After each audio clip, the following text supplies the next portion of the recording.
1 in 65. It's official.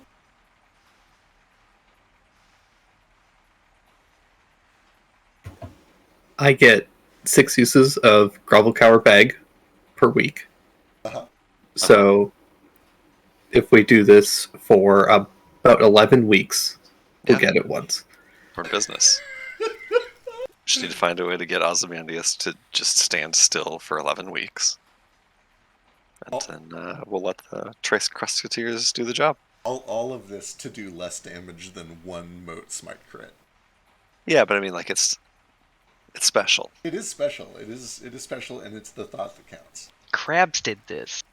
Crabs did this. Alright. When we left off, you guys had just taken the rug to Mechanus, where you are looking for a vault that you believe might contain a mechanism that will allow you to open the cellar door, which is a big protective force field that you learned through Poe, or from a letter from Poe, might be surrounding Storm Cellar and trapping all the people in. When you used the rug, there was a bit of an unfortunate roll, and you found yourself suddenly transported to this kind of dark metal chamber. You can hear the clank and the whir of mechanical bits all around you. It sounds like you're inside of some sort of a moving engine or machine or factory of some sort. You are surrounded up to the ankles in just bits of mechanical scrap. And although all of you are fortunately not touching any of them currently, you do see that some of them appear to have sharp edges, or even bits that are still kind of lit up with a bright orange, like they've recently been exposed to tremendous heat and are cooling down. Right after you got your bearings, there was a heavy thunk and the sound of gears turning, and you noticed that the walls to your left and to your right were beginning to close in around you. I'm going to pull you guys over to a map and then probably jump to initiative right away. Let me pull you over. Alright, so which one of us wants to deal with this? Nomad looks around this fine, I'll burn them up. I got it if you don't want to. I'm topped off. I don't mind. I think I can probably just break it. Yeah, I think you could just punch it. It should be fine. See how fast you can take down that other wall over there. As you're getting your bearings, there's a little voice that seems to come from just the pile of rubble around your ankles. And when you look down, you can see basically just like half of the mostly disassembled body of this kind of circular brass sphere that has a mechanical eye in the center of it. And it just kind of says, "Be at peace. Go calmly. We will be reborn better than new. It's all part of the cycle." Oh, I feel bad breaking this place now. Seems to be their religion.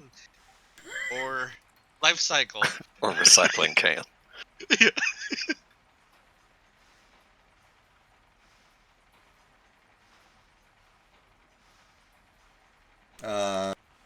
Religion, no. Religions are for the weak and puny-minded. This is simply how life works. We are born, we serve, we are born anew.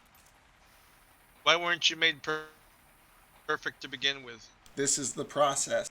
Constant renewal, constant perfection. The walls close in like another 5 feet, and I'm going to jump into an initiative. D8s for me and Gale. I'm sorry, what's going on here? Oh, fuck, it's not working. You know what? We're doing regular initiative now. Oh yeah, I forgot this is broke, The isn't it? system's broke. Everybody roll your own goddamn initiative. I'm keeping my 18 and you can't stop me. Do it.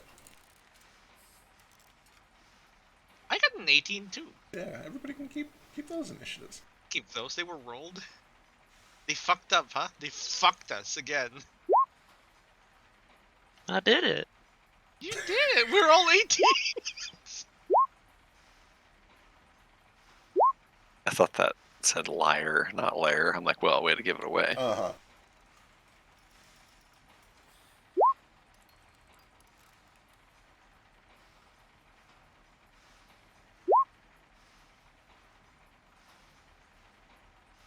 Okay, this is ridiculous. I unprepared all my spells, knowing which ones I have. I need to fucking. How do you type in your list of just prepared spells? I just make a cantrip for it, and I write the list out in the description. Do you like put it in as in levels? I guess. I break it down into level by level. Okay, God, I'm gonna fucking. I'm for now going to just click prepared on these. Yeah, the day to prepare. Cool. You've got a few turns to decide what's prepared. Nordo, what would you like to do? Okay. With a passive perception of 21, do I see any obvious exit to this place without using a search action? Good question. With passive perception of 21, several things you've noticed several things. The first is that there was a flash of light from up above, which is that dashed black box. It's about 30 feet up, and it flashed open for just a moment with a mechanical hiss and a whir, like it's some sort of an automated entry. And more junk fell down through that, so that is certainly an option. You could try to get up there, find a way to open it, and go out that way. Behind you, to the north, there is another metal plate, and it is roughly the size of like a large door, although you don't see any sort of handle or anything. And you would notice with a passive perception of 22, it appears to be the same material that these big side walls are made of. And then down to the south, you do see another metal plate about the exact same size. But this one is made of a different metal. It's a little bit kind of shinier and a little bit less grimy. And it also has a seam running down the middle of it, like it is meant to split open. And you would notice that on the 22 pretty easily. Okay, terrific. I hear something needs split open, so I'm going to go split it open. I'll walk over there, trudging my way through trash and machine parts, and get my axe out and try to just break my way through this. I guess first, if I can do it as like an item interaction, I'll see if it just like opens. Yeah, so with the item interaction, you're able to just kind of like grab and see if it'll just swing open. Not without putting some action, some effort into it. It doesn't just swing open like a door. All right, but yeah, Nordo's not going to be timid about like trying to push it open. I'm just going to try to break it. Okay. Give me an athletics check.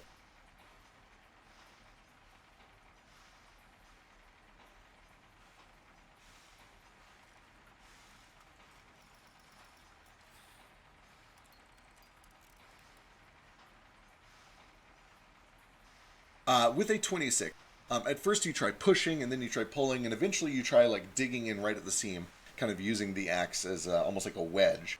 And that is what eventually kind of gives you a little bit of purchase. You're able to push the axe through, get the blade in there like a wedge, and then turn like a key. And sure enough, you do see that the door begins to spread. There's a lot of resistance, but it appears mechanical and predictable. It's not like something is on the other side holding this shut. With a 26, you're able to wedge it about a foot wide. It's not enough for you to get through for sure. Gale could almost certainly squeeze through if he wanted. And do you feel like if you were to get something, I don't know, if you were to invest more actions or find something bigger to use as a wedge, you could probably get it even more open? Okay, cool. With your passive perception of 22, you do see that there's a small chamber beyond. It is totally dark. It's about the size of like a large walk-in closet, and there is a chute at the bottom of it that goes down. Okay. I'll just continue trying to sort of like use the axe in one hand and just my arm to sort of like push this, like wedge this further open so more people can fit through, and then I'll just kind of gesture over towards Gale and Ace, who's got the shits. Just I think there's enough room for y'all to squeeze through here. You might want to get out while you can, see if maybe there's a handle on the other side or something. Excellent. Ari, that'll bring us to Voss.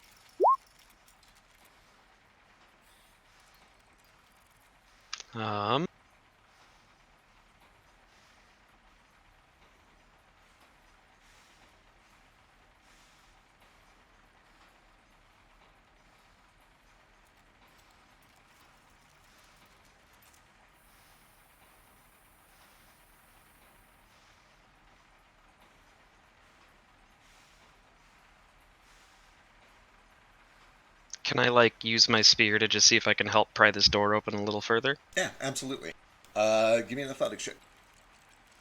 And I'll say do it at advantage because you and Nordo are both working together. Cool. Oh, it makes a big difference. With a 25, you're able to kind of get the spear in there and do a little bit more prying and wedging. Between the two of you, you guys have it about 2 feet wide, which is wide enough for... Norda would probably still have some trouble. I think Norda might be the only one that would still have trouble getting through. Toto might be a little bit tight, but he could do it.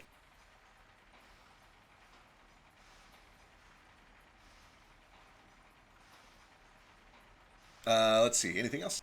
As I'm holding it open, can I kind of like step through to the other side while still holding it open? You can, and you would notice very quickly with just your passive perception, there are like a few inches of flat ground in here, but then it drops into that chute almost immediately.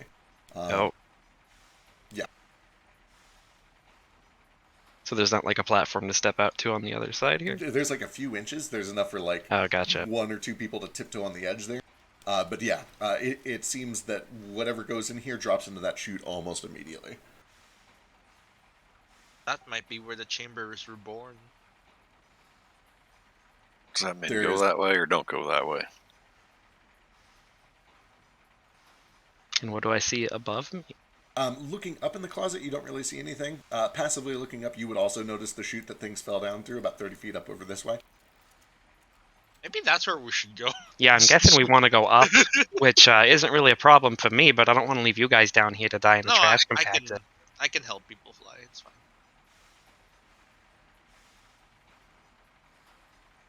Who doesn't have a fly speed? I don't, but I can run up walls because I'm a real monk. You're fine, yeah.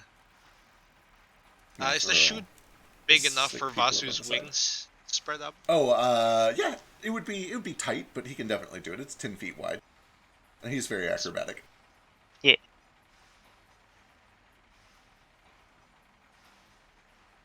All right. Well, if it's a pretty clear passage above us, I might just start kind of. I mean, at least getting out. I'm sorry. I think I passed out at the end of last session. I'm not entirely sure what the situation that we're in is. You know I know the- we're in a. You know the garbage Surprise. compactor from Star Wars? Yeah, it's- I it's figured it was basically something where we like that, but Yeah. I'm just kind of. I wasn't really sure what's like above and below us Gotcha. outside of this thing. You would know that the chute up there, it opened for just a flash and more material fell through. It's not currently open. It looks like it would also need to be opened. Although it does appear to be a different mechanism, it's hard to say whether it would be easier or harder to open up than this door was. But yeah, you guys are all in kind of the same boat. You literally just popped in here and this is what you Yeah. see. Yeah, who among us don't have the ability to fly? I don't believe Moat has any way to fly. I don't believe Flick has Moat's any way got- to fly. I think Moat can Flick cast is fly. Flick is literally an angel. Oh Yeah, yeah, Flick Flick can is an fly. angel currently. Let me make him Ace big. has a carry- forklift. And Ace has the forklift. Is that It will did that take come him. with us? Boy, what a great. You know what? I'm gonna leave it up to him. If he wants it, he can have it. Sure. It's in That he limbo wants space. it. With that said, it moves 20 feet a turn. It'll take him 2 turns to fly up to the ceiling. Wow. I think Flick can literally move him and the forklift up there. That's probably true. Yeah. So you've still got movement, Vasu. I don't know if you want to stay here or if you want to fly up to the chute. It's your call. I'll fly up to the chute. All right, you're able to fly up there. It's still closed, and you've already kind of used your action to pry that door open. But that'll bring us to Nomad. Right. Nomad's going to touch. If Flick is going to handle moving, like, Ace, at least, because he's already hovering, he just kind Right. of shoves it up there. I think this is fine. He's going to kind of place Nibbler's supine body on top of Moat. Because we're gonna try and not use Moat's spell slots while he's not here. He's gonna reach over for like Toto and Nordo, and he's going to cast Fly at a 5th level. Excellent. So Toto, Nordo, and who was it? Moat can now fly, and they're strong, so they can carry whoever. I can fly, so I'm just gonna go head upstairs. Perfect. Shoot. I only fly 15 feet, Also, so I'm just gonna. give me a charisma check for no particular reason. Great charisma. I'm so well known for that. Just to check, right? Just to Make check. it a save. 16. That's a really high roll. That is pretty high for you. Cool, good to know. Alright, 15 feet up gets you about halfway up the room, and towards the shaft in the The ceiling. chute. Yeah. Everyone else has a 60-foot flight speed. Excellent. That'll bring us to Gale. Well, I guess Toto can fly, so I'll get on Toto and just fly up. Excellent. He's got enough flight speed to get all the way up to the chute pretty easily. It is currently closed. Well, thank goodness you're the artificer. You can just open it.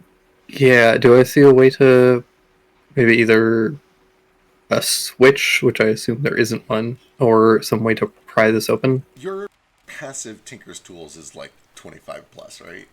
Something crazy? Yeah, 28. 28 passive Tinker's Tools. Christ. Yes. So, just having seen it operated twice now, it appears to you to be a largely non-motorized automatic opening, almost like the lid of a trash can. If something gets put on top of it, it swings open for a second so the stuff can fall through, and then it closes again. Okay, so it's just kind of weight. Yeah, seems to be weight activated. You get the feeling that it would be a lot easier to open than that other door was. You could theoretically either just find a way to pull down on it, or wait for something to put some pressure on it from above. And then have it fall on top of us. Right. What's a little trash to level 20 people?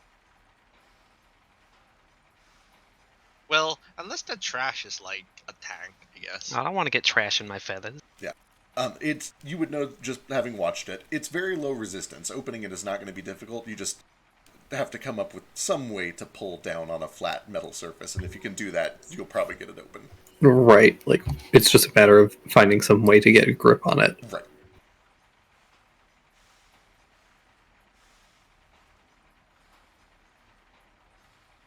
I think I have a way to do this. I just need to make sure that I still have this in my inventory. Perfect. Because I might have already used it.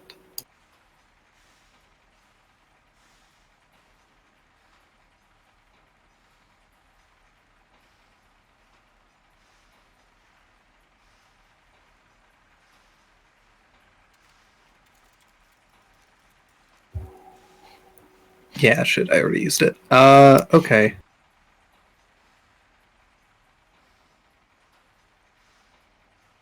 Today? No, it was an item that I had forever ago. Most of the one use. It was like a vial of that, like, weird sticky slime. Okay. But since I don't have that,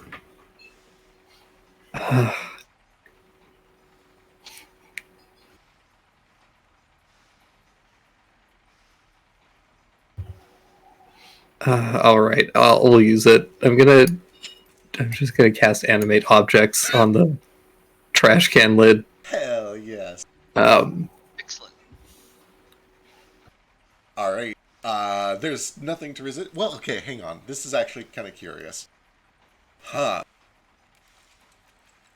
Okay, hang on. Interesting. I don't know why I didn't stat this out. I should have. Let me do this. See what happens. Give me a spellcasting check. Actually, I don't think you can fail that. Alright. It is bizarre to you when you try to do this. You do meet just the tiniest bit of resistance, almost as if this object was maybe slightly, a little bit, had a will of its own somehow. But you're able to very quickly overcome it. And this chute animates for you. It will do basically whatever you ask for free verbally. Yeah. Can it talk? It could try. Okay, I just wanted to tell me if there's shit on top of it or not. Alright. Yeah, when you ask it that, it just kind of opens up, and nothing falls through, so you get the impression nothing was on top of it. Cool. Then yeah, I'll just start heading up. All right. When you start to look up and poke your head through this hole, here's what you see.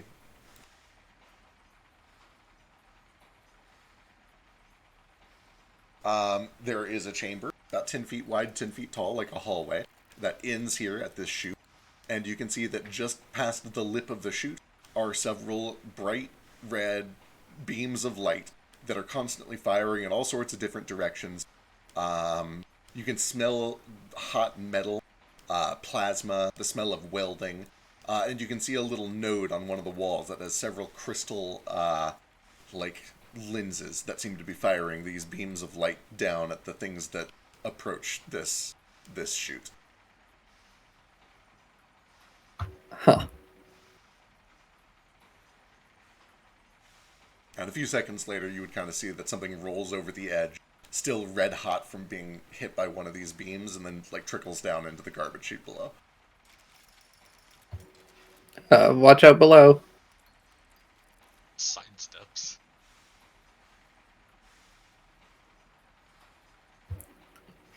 Yeah, I'll hang out there for now. All right. Do you go all the way up into the hall, or you just kind of stop and wait at the chute? I'll fly up above the lid, but I'm not going to go into the hall where the lasers are. All right. Once you get above the lid, you're able to kind of see the rest of the way down that hall to.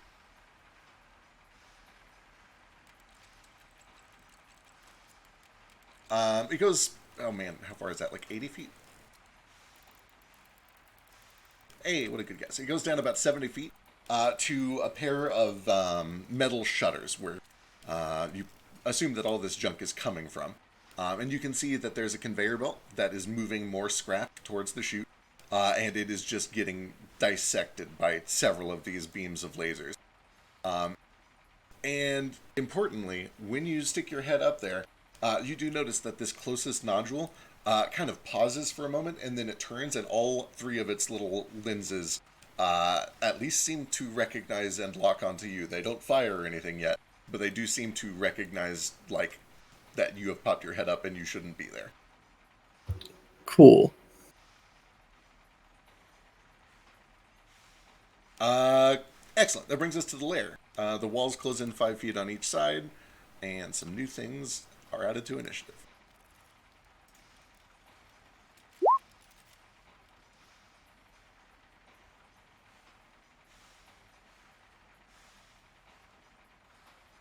Yeah, pretty much.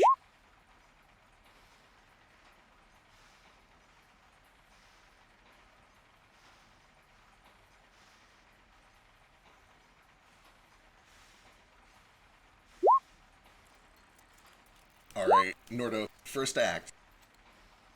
Okay. Oh wow, this closed in quite a lot. All right. I'll go ahead and, since it seems like we're not going down this way, I'll go and pull my axe out from this door and let it kind of come close. Sure. Slams back shut. These creatures, things, objects that we're talking about being reborn down here, could you describe their appearance to me? Yeah. So out of character, it looks like a monodrone that has been severed in half. It's Okay. this big spherical copper ball. You can see that there's a little wiry arm that was still sticking off from one side, but it's bent at an odd angle. And it has this mechanical kind of eye lens in the center of it that looks around at you and what's happening. It also speaks in Celestial, and I don't know how many of you actually understood that, but... Yeah, I assume Nordo has no idea what it's saying. I do. I do. I understand all spoken languages. Oh, Oh, yeah. You got two people to translate for you, It's and real much. telepathy, so you probably get the gist. Boy. Okay, I'm just, well, jeez.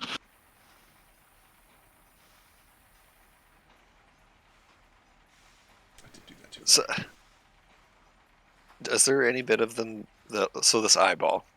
So I'm getting too in the weeds here, but does it look like an actual eyeball, or does it look like Toto's eyes? Does it look like a lens, like a right. machine? Passive perception, it looks mechanical. Okay. As long as this thing looks to be like a machine and not a living creature, Nordo is going to pick one of them up as he flies over towards this side. No, I must be reborn. Don't understand any of it. Yep. I'm gonna try to wedge this one open just to see what's behind there. Okay. Give me an athletics check. Or at the very least, without an action, it does not pop open like a door would. Right. No, yeah, I'm gonna try to do the exact same thing I did there. Aside, like wage and open fangs. Excellent. Can I do this recklessly? Sure, why not? Good. This one does not budge at all.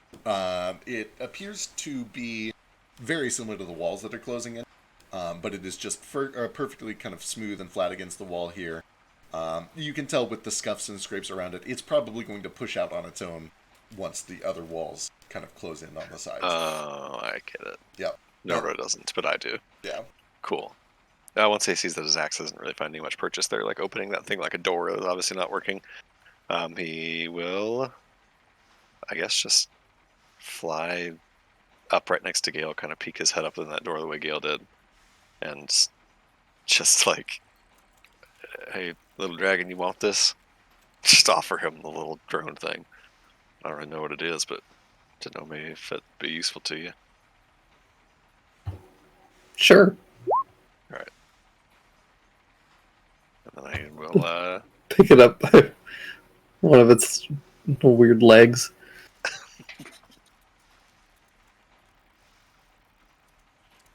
can't really understand it, but it's chitter chatter, and it looks kind of like Toto. Figured maybe you could get it to tell us what's going on around here. Once we avoid getting crushed to death.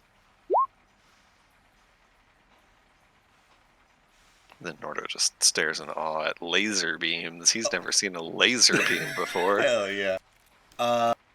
Perfect. Excellent. So Gale is like right at the lip of that. Did you go up at eye level with Gale? Yeah, just get like shoulder to shoulder with Gale and hand him the mono drone. Okay, excellent. I'm gonna put you guys right at eye level here.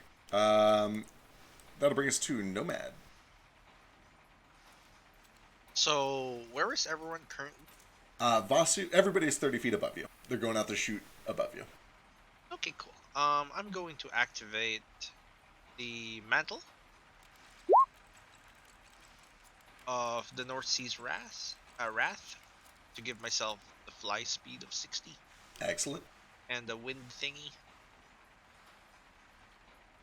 And then I'm just gonna follow everyone. Alright. They all seem to be waiting kind of like right at this this shoot. Do you go all the way through, or do you kind of wait right at eye level there?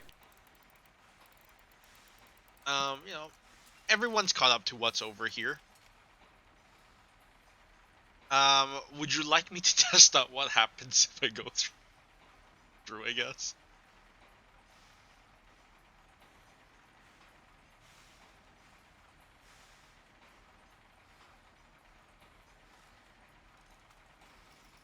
Hello? Hello? I think that was Hi. to you guys, not to me. I'm sorry, I missed what you asked.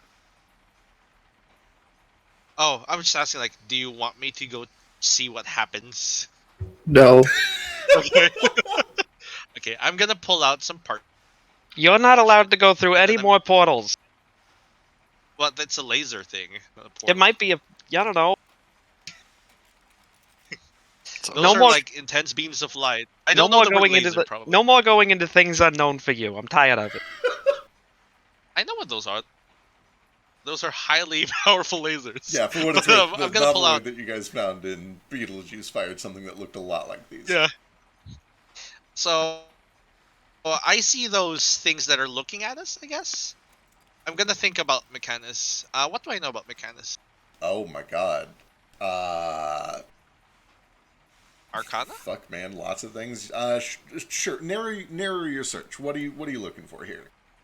I want to know how in tune with laws and regulations this place is. How machine-like. Gotcha. Give me history or religion or arcana. History and religion would give you a little more.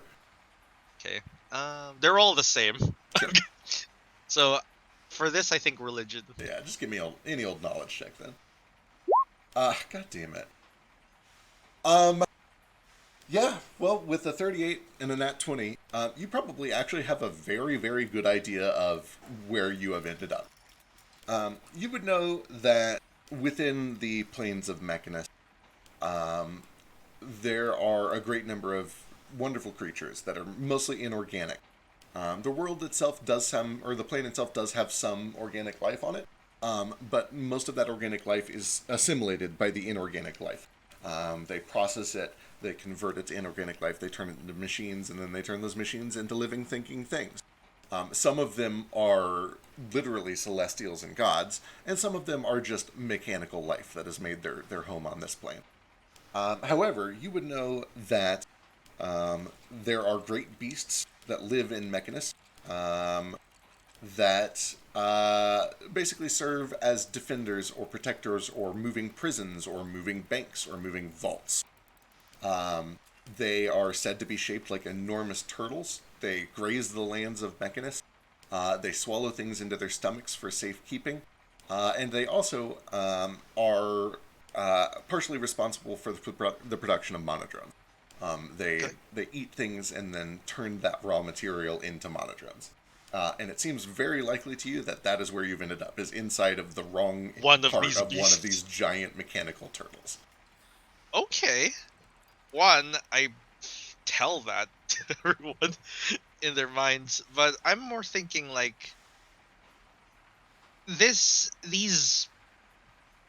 what do you call them? Cameras? These irises that are watching us? Would I get the sense that they're like sentient? Would they care about processes and rules? With a nat 20, kind of. They are essentially just like any organism, like white blood cells. They have a job. Their job is to dissect and disseminate anything that gets devoured by the turtle that isn't something that has been approved to enter it, turn it into scrap, and send it down here to be processed into monodrones. And actually with a nat 20, you would know that these beams will detect you as foreign matter, and they have a special ability to turn you into metal. And then chop you up into bits and send you down there for processing. It turns you into metal. This is fascinating. Yeah, so this is one of the things I'm going to try when I said I pulled out like this little scroll. Because I have that Arcane Archivist feat, it lets me write things very fast. Okay. Can I write in binary or in celestial? Basically, and show it to them and be like, hey, processing error.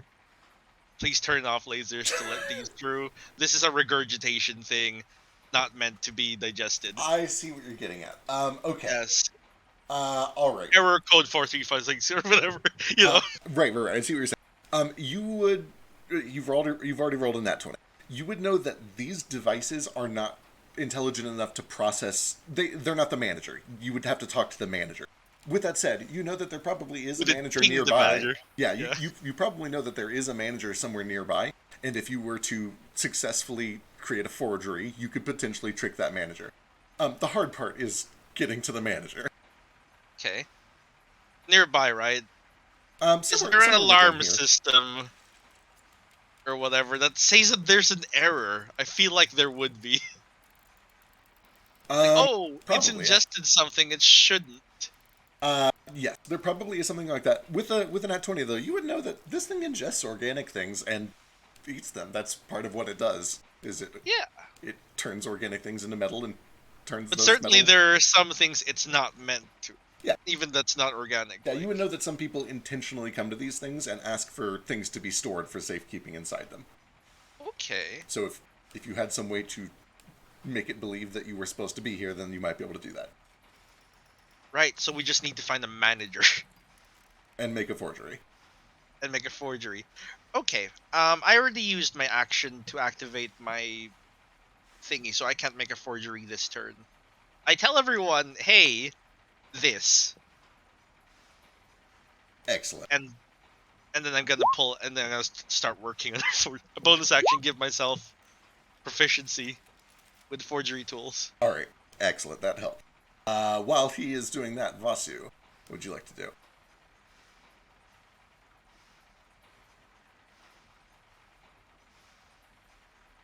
Oh, sorry, I'm already proficient in forgery. Huh. Nice. I want to consider doing a really awesome acrobatic flight maneuver through this hallway of lasers like Resident Evil, but I love that so much. I also do not want to die. So.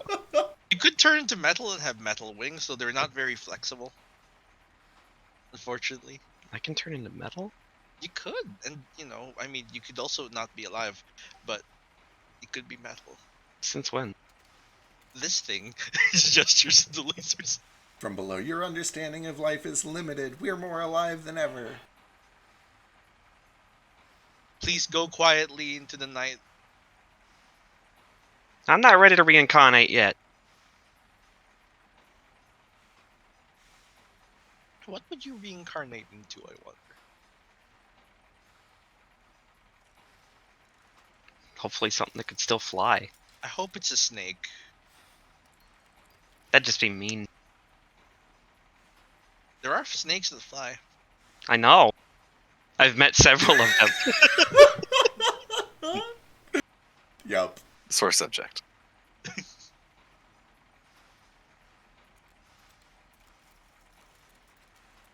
I don't know. What do I roll to get past lasers? Or Do you want to try to getting? you want to try to tumble through them? No. You do see that there's like a doorway at the end of the hall, and then 2 metal doors on the sides here. Can I see any panels or switches or anything through the through the door at the end of the hall? What is your passive perception? 15. Yeah. You would see that there is a little mechanism by the door at the end of the hall, about 70 feet to your south. There is, at the very least, a pair of levers there. 70 feet, you say? 70 feet, yep. I'm pretty sure that's too far for Mage Hand. Unless the range of that increases with our level. I'll double check. I don't think it did. I know like I can make it invisible and like it lifts more, but I don't know if the range increased or not. Right. I'll go take a look.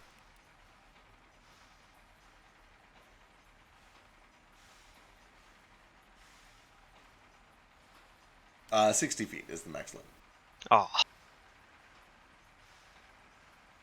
Technically, you'd also have to use one action to summon it, and then your next action to Yeah. control it.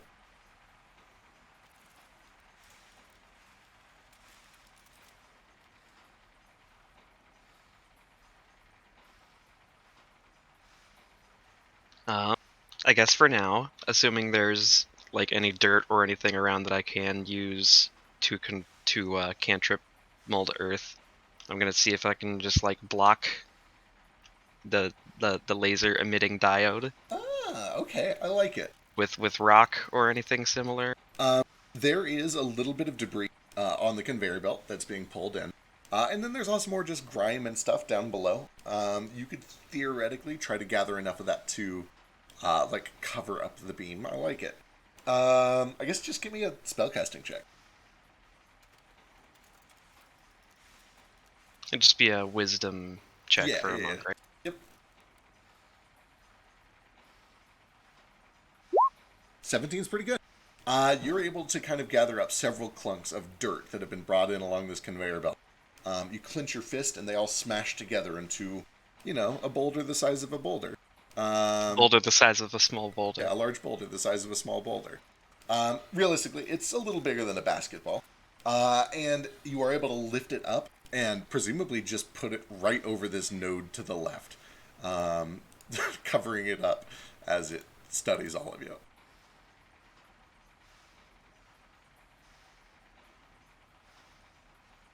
Oh, was that one of the things like putting out the lasers? Because I was trying to see if I could like block the lasers. Yeah, itself. yeah. These 3 little nodes seem to be what are shooting all the lasers everywhere.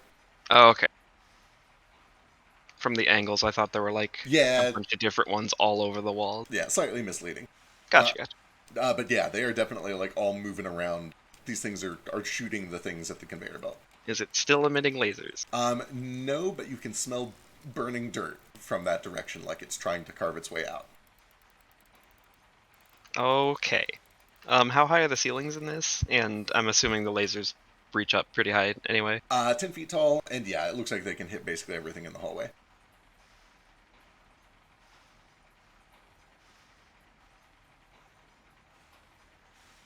Well, I'm pretty sure that was the action. I'm still kind of afraid to move.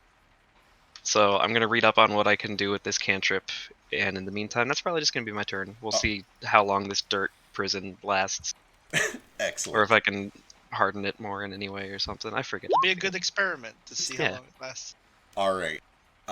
Next up, the first thing that happens is the node closest to all of you tries to kind of carve its way out of this dirt.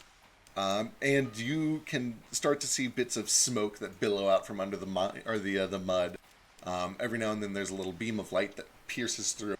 And with a crack, it does finally eat through enough of this dirt that it can see all of you again. With that said, that took all of its laser beams to do, because it rolled like shit. However, this nodule is within range to fire at you. So from the middle of the hallway, this second nodule away from you turns and looks to the group of you huddled up in the chute. And you watch as 3 beams. I'm sorry, wait, 1, 2, 3. No, 1 for each of you. There is a beam for each of you that fires in your direction. I need each and every one of you to make a Constitution saving throw. Uh-oh. Constitution.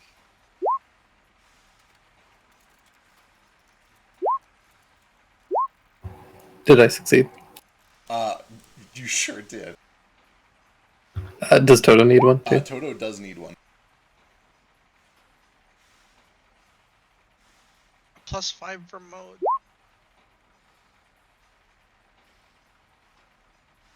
$25 total.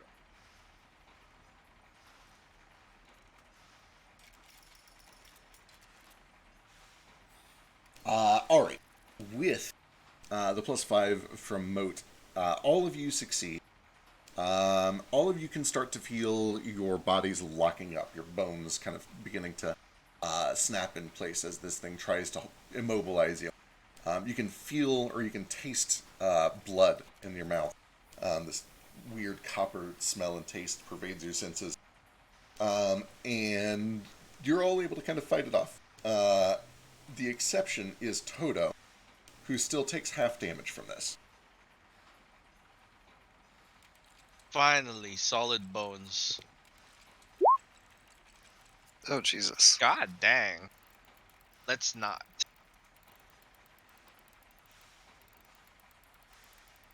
Requires target is petrified metal or already made of metal.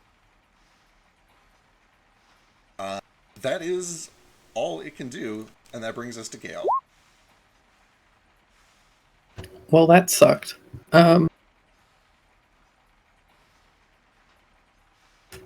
So these nodules are built into the wall. They're not like individual creatures that are Correct. sitting on a platform. Okay. Yep, about 5 feet up, halfway up the wall.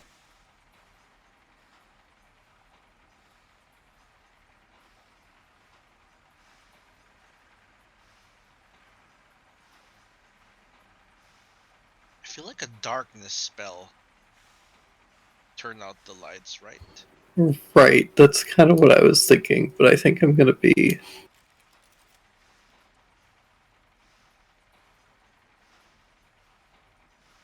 I'm concentrating on everyone's flight, so I'm gonna try and stay concentrating on that. I'm gonna be a little more devious than that, and I'm just. Oh shit! I didn't have it prepared. Son of a bitch. Oh. Isn't it the worst? All right. Well. Damn it.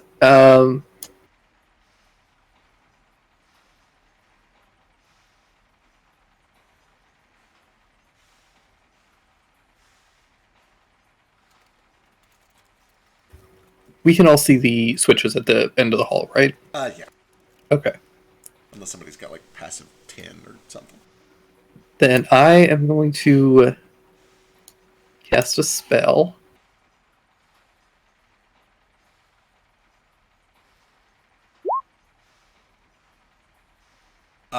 So, important question, is animate objects also concentration?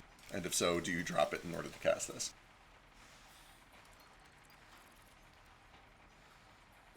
It is this. We're all up at this point, right? Yeah, you guys are all kind of sitting on top of it. Okay. Then, and I assume that this thing is attached by a hinge, so I couldn't like send it through the hallway first. Right. Okay. Then yeah, I'll drop concentration, as painful as it is. Yeah. It's not too bad. It's like, running your shin into a door or a low table. So it's not super pleasant, but it doesn't actually cause serious damage. But the chute does close around everybody's waists and ankles. Oh, are we not all able to be above it? My understanding is everybody was kind of like waiting right at the hole. If you guys all want to be all the way up, you can do that. But everybody had kind of said they were waiting right at the entry level. Oh, okay. With that said, it tries to close, and you're still there, so it stays propped open. You guys are propping it open currently. Yeah, okay. Okay. In that case, then yeah, I'll continue to cast Kinetic Jaunt. Excellent. I am going to.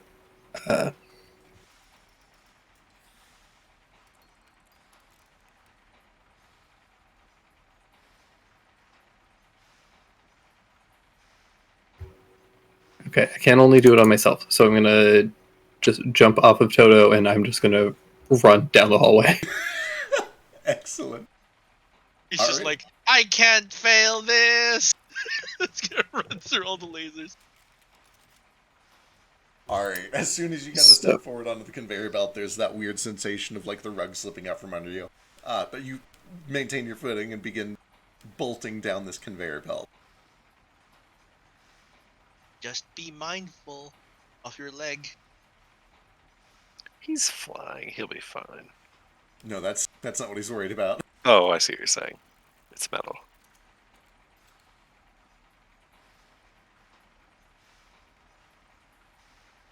I think as long as Gale can interpose a real body part in front of his metal leg, he won't suffer any damage. Alright, as you start to bolt your way down the conveyor belt, I do need a dexterity saving throw. Okay. Do I get any sort of advantage from Kinetic Jaunt? Don't provoke opportunity attacks, move through the space of another creature. Sure, I like it, why not?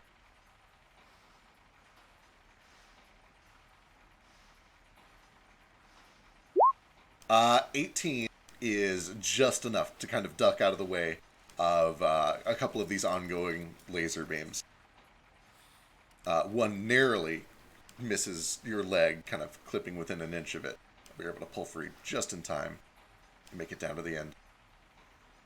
Is that as far as you can get? That is as far as I can get with Kinetic Jaunt.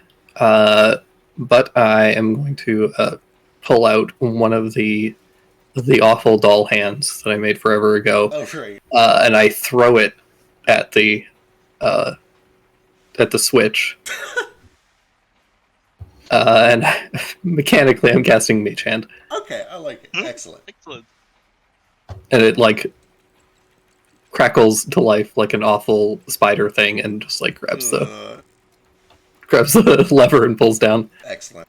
So normally it's an action to summon and another action to use it. I think that's stupid. I'll let you do it all as one action with a spellcasting check.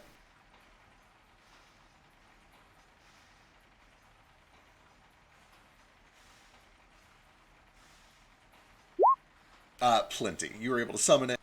It grabs and pulls down. Left or right? Ooh, what do they look like currently? Two identical metal levers on a single plate together. Each of them has kind of just a polished brass knob at the end. There's no writing over either one of them. It's just two levers side by side. And they're both They're both currently pointed up. okay.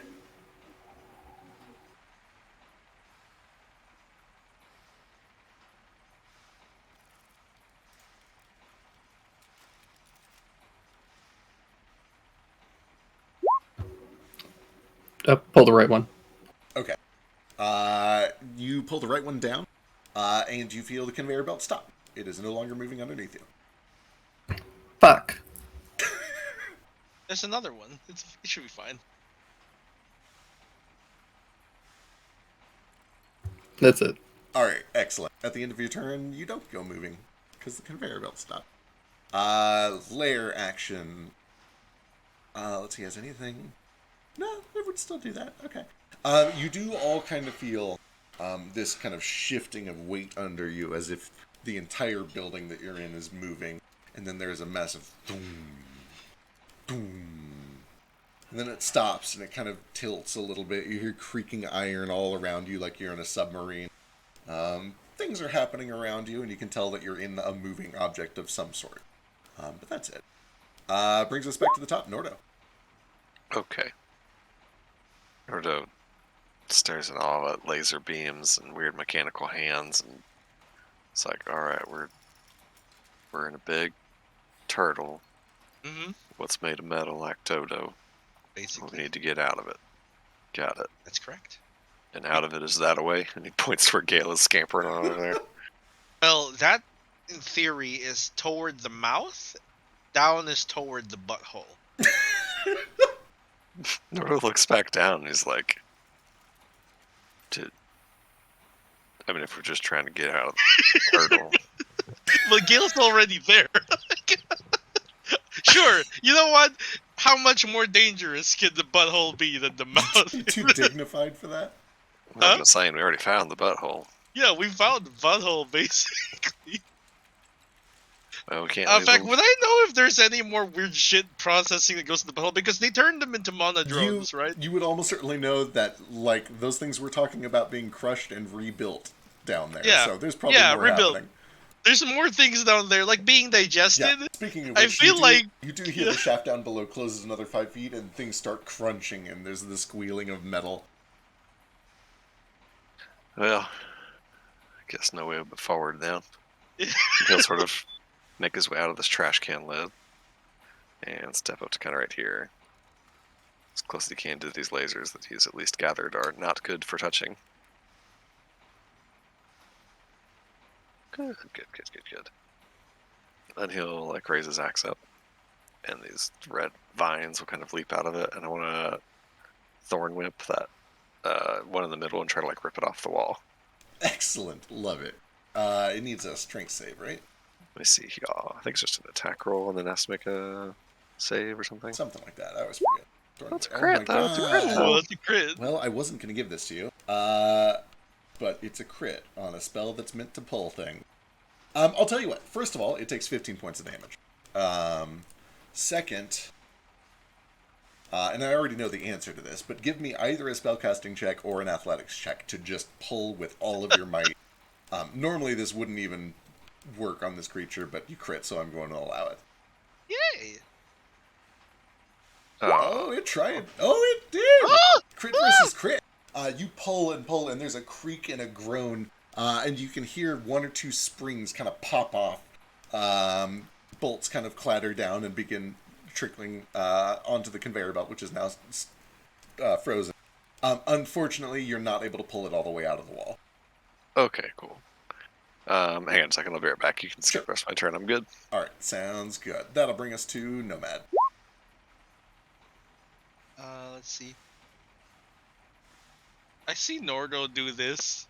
I kind of drift up closer to his base, kind of above him or near him. Targeting the same thing, I want to help him. Hell yeah. But it help pull it. Oh, it's only a God 14. damn it. Oh yeah, thank God you don't have advantage. 14. Oh wait, if Ace is here, then I do have advantage. Oh, son of a It's another bitch. crit. That is another crit then. 17 points of damage. Alright. Give me spellcasting against its athletic. Damn. Unless Because you're you- Arcana. Boy, I don't think it could. No. Yeah, you're not trying to like recall information. You're trying to No. exert your will. Oh my God, 20 though is enough. With the two of you working together, one with just sheer brute strength, one with sheer magical power, you guys wrap a thorn whip and a telekinetic hammer around this thing, yank, pull. There is a sizzle and a pop. This thing disconnects from the wall and immediately just goes limp. The lights fade, the lenses just go kind of dark. It appears to be totally deactivated, and there is a sparking hole in the wall where it was left. Any of the lasers go away? You would notice that the lasers that it was shooting that cover kind of the middle area are no longer shooting. I want it so bad it turns things into metal. Same. But then it also slices metal. Alright, anything else?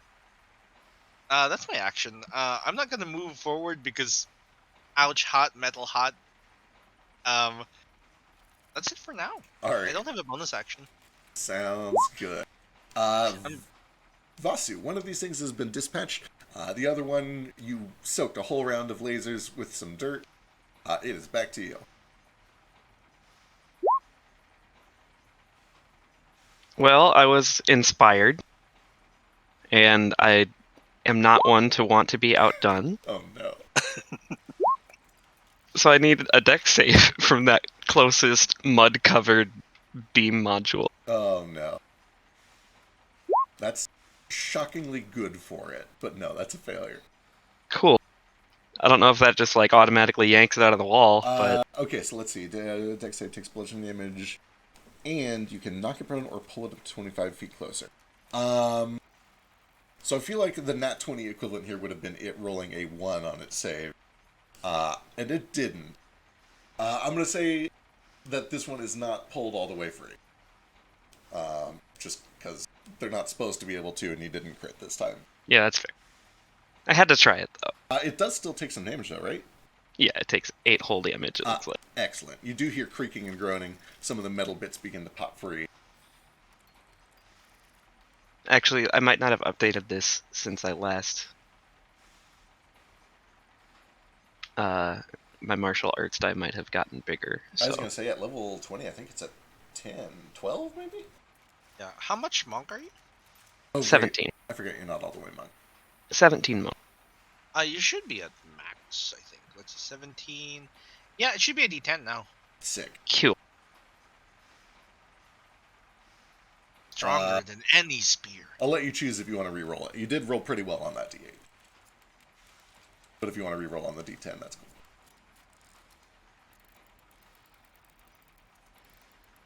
It's also more damage because that was back when my wisdom was apparently only a 2 modifier. Oh, It's yeah. 6 now, right? It's 5. I got 20 5. wisdom. Oh, okay. I thought. Oh yeah, your dex is the one that's 6. Is it? Oh yeah, I've got 22 decks. Would you look at that? Would you look at that? They have to remind you your dex was higher. Would you look at that? Would you look at that? You're so good at it now. But yeah, that'd be a D10 plus 5 instead of like a D4 plus. That was a long time ago. Wow. This was a baby Vasu ability. I'll let This you keep the Yeah. This is How like the hell did you roll much lower? this is like my first elemental discipline, man.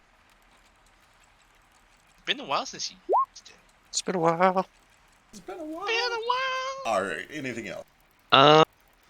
Yeah, since I used the cantrip or an elemental discipline and spent key points, I'll attack more. Hell yeah. Oh my god, 28 slams in, 22 points. So yeah, after yanking it at least a little bit away from the wall, I'm gonna try to just like jam the tip of my spear Yeah. in with that attack and just be like prying. Yeah, there is horrible R2-D2 screaming. Sparks are beginning to shower out from the side where you've made a little seam and are trying to pry. Come on, little wallflower, come out and dance with us. Excellent. Alright, anything else? Nah, Alright. First the one up top. Gale is just out of its reach, but it is going to fire lasers at all of you up here to the north. So I need a con save from Vasu, Toto. Oh, you know what? I apologize. You're supposed to do a dex save first to avoid it. So go ahead and give me dex saves first, because you might not even get hit. Okay. oh, that makes this so much less scary Yeah. for me. It does. Yeah, and also Toto can do a dex save for the last one as well, because he might not have gotten hit by the last one. 23? Yeah, Toto is fine. He has not taken any damage. Nomad is fine. Vasu's fine. 17? Toto is For fine Nordo? again. I got a 27 on the con save anyway, so Okay. it's all good. But Yeah. So Toto can take his health back. He did not get hit by the last beam. The only person who's been hit with this one is Nordo. 17 does hit. Now we use your con save, which is a 27, which means you're totally fine. Pew! That went about as well as it could have. okay, now let me riddle me this, Batman. Sure. Have I just been... Hold on, let me find the wording here. If it's what I think it is, absolutely, it's a beam.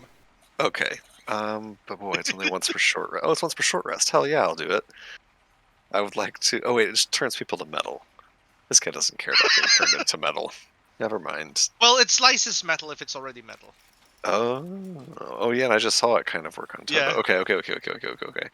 Yeah, I'm gonna use this thing. Hell yeah. Yeah, Nordo sort of turns around as it comes towards him, and like closes his eyes and winces, and like instinctively goes into his shell, and his shell absorbs some of the laser, and the little Bowser spikes come out, and the red beam shoots back out of his shell. Oh, sick. Okay, let me go see what Flesh to Stone is. I feel like it's 6. It feels like a 6 level spell, yeah. Pretty sure it's 6. I had to look this up for no It particular reason recently. Alright, con save, you just made it. 17 beats 16. So the spell does not affect you. However, you did not succeed by more than 5. Oh, So it's not reflected back. But I do love it. I love where this was going. me too. Alright. Down south, the only thing that the southern one can hit is Gale, but it sure is going to try. So Gale, I need a dexterity saving throw. Oh wait, here's a +5 from mode. So does he beat? That's true. Oh, that that's makes it true. 22, which is 6 more than 16. That is true, which does mean it gets reflected back. It can't make its dex save. It will try a con save. And it's fine. But it does still take half damage. Hey! So this one is against itself. Half of... Fuck me. Lord! Yeah, you see 28? the beam reflects off of Nordo's shell back onto this thing, and it just leaves this searing, burnt scar across the side of it. Down south, you see that Gale is hit by one of the beams, and is going to take only half of this damage. He does save on the save, at least, or on the con save. So Gale takes half of 50 points of radiant damage. But Gale isn't metal. Oh yeah, you're right. Unless you're counting his leg, which won't hurt No, him. it's fine. I would say that if it was like a critical, then it would hit his leg, but no. It's totally fine. He's good. So Gale, you feel yourself starting to lock up, but you were able to shrug off the effects. You are not turned to metal. And it's your turn. Cool. Well, I'm gonna use the mage hand and pull the other lever. Alright, this one, when you pull it, the shutters at the end of the hallway fling open. And you are all kind of like, almost like when you step out of a basement and into the light for the first time in 24 hours. There's just this brilliant light that washes in. Beautiful colors, blues and greens and tinges of purple. You appear to be looking out of a giant metal turtle's mouth to what appears to be an idyllic green meadow. There's a creek and a stream that runs down the center of it. Although you would smell, in particular Gale being so close and so familiar with the smell, this nauseous smell of gasoline or alcohol coming from that stream. And you can see that the grass out there, although it looks green and blue and purple and beautiful and plant-like, it has kind of this silvery tint running down its veins, almost like it's half organic, half like metal or inorganic of some sort. It's like synthetic grass. And you can see that you're inside of the giant metal turtle's open mouth, and there are a pair of tendrils that are kind of coming from the sides of its cheeks that are reaching out there, chopping up bits of this synthetic plant life and stuffing it into its mouth, where there's a pile that has amassed. Let me reveal all Gonna that. swallow soon.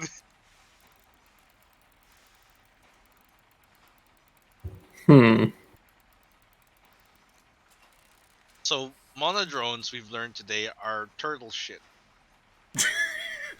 While you're deciding what to do, I'll be right back. Food is ready.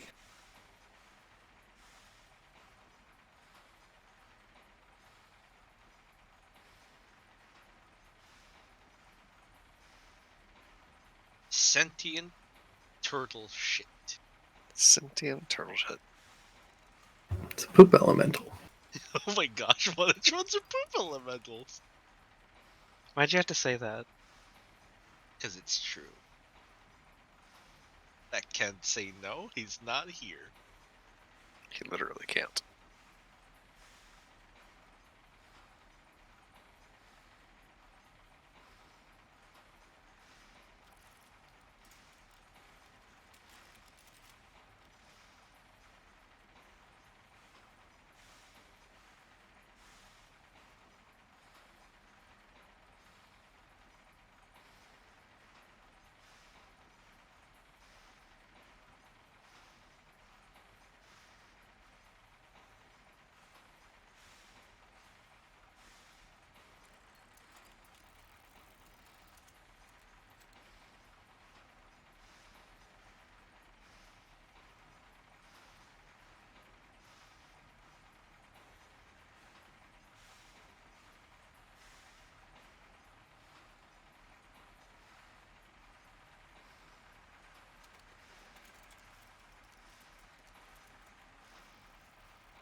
welcome back. I don't have a ton else to do. I'm gonna run and try to get to the mouth. Excellent.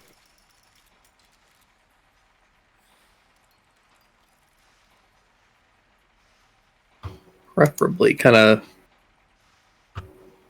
tucking myself somewhere so that the lasers can't get to me. Excellent. Okay, so this drawing's a little bit shitty. The corner, like the doorway, is this blue bit right here. Oh, okay. Yeah, and that's kind of like the wall leading up the inside, and then the outline of the turtle's head. So yeah, if you step just through the wall there, you'll get right there. When you step out, you do notice that one of these tendrils that was reaching down and grabbing plant life does kind of pull back and looks at the inside of the mouth. And you can see there's like a little glowing white dot in the center of the, like the tip of the tendril that kind of looks like a lens maybe. And it seems to be looking back at you. That's fine. Excellent. All right. Gonna use a bonus action, and Toto is gonna bite this one beam boy that's next to him. Excellent. Goes up to where Vasu has kind of pulled it out of the wall as much as he can. And it's enough for him to kind of get a tooth around it and start biting down like a clamp. 21 hits for 9 points of force damage.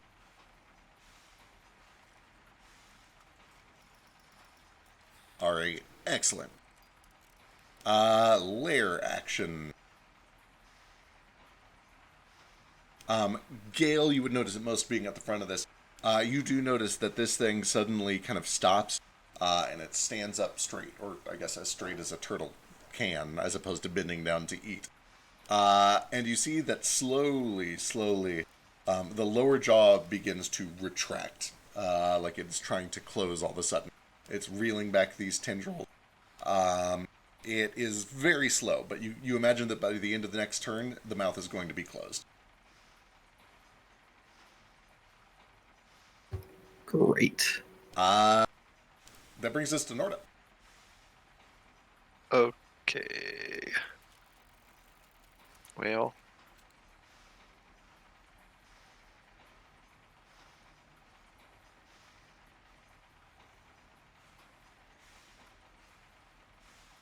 Let's see, how far is it down this hall?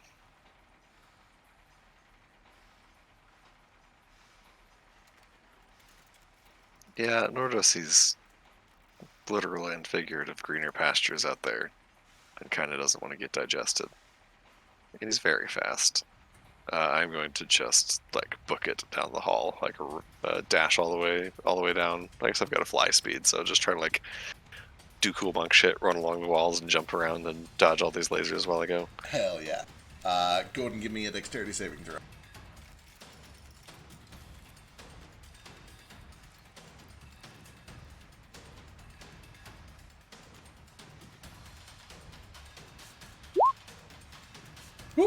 Even as you leave Moat's protective aura, you are just able to dodge some of these lasers that chase after you, and avoid all of them. You make it up to the front here, where you can see that Gale has just stepped through the throat hole and is kind of looking back to see what everybody else is doing. Okay, and my fly speed with fly is 60, right? I think that's correct, yeah. Alright, cool. That gets me right up next to Gale. Actually, no, can I... If I stop right here, can I attack that thing on the wall? Absolutely. If I... Well, I guess... So these lasers are kind of like moving, right? Yeah. The Right. The node is fixed on the wall, but it can shoot in any direction, and it's kind of just firing a spray pattern. Alright, cool. I was going to try like avoid being in the laser, but it can just shoot at me if I'm not, so I'm just going to attack it. Recklessly. Actually, I better not do this reckless. That's a real bad idea. Just a regular attack.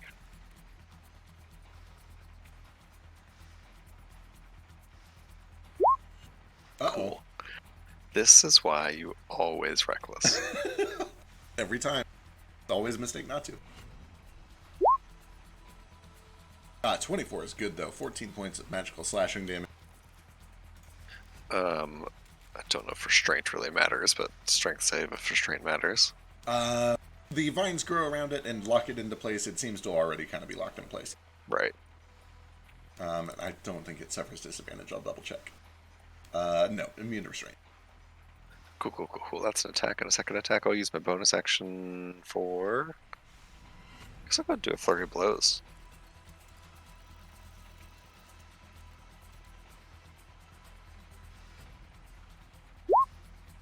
$30 is good for another 8.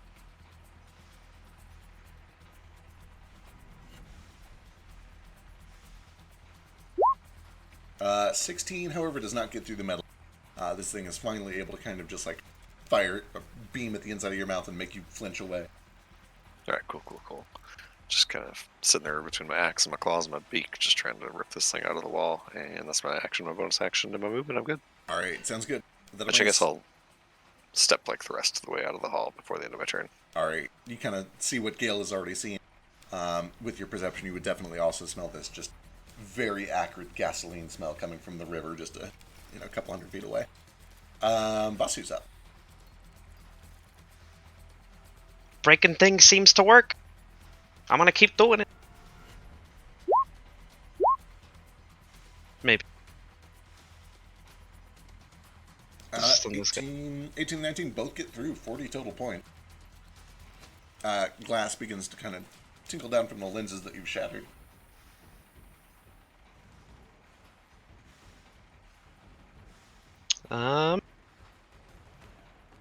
You know what? I gotta try it. Give me a con save.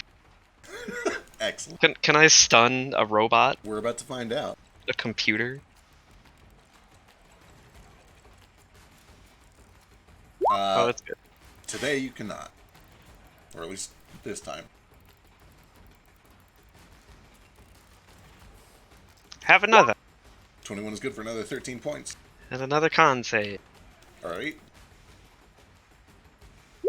It's stunned. You do find, as you connect to this thing, there is enough of a semblance of actual life to it that it seems to have some key, and you're able to manipulate that key, and it is Cool. stunned.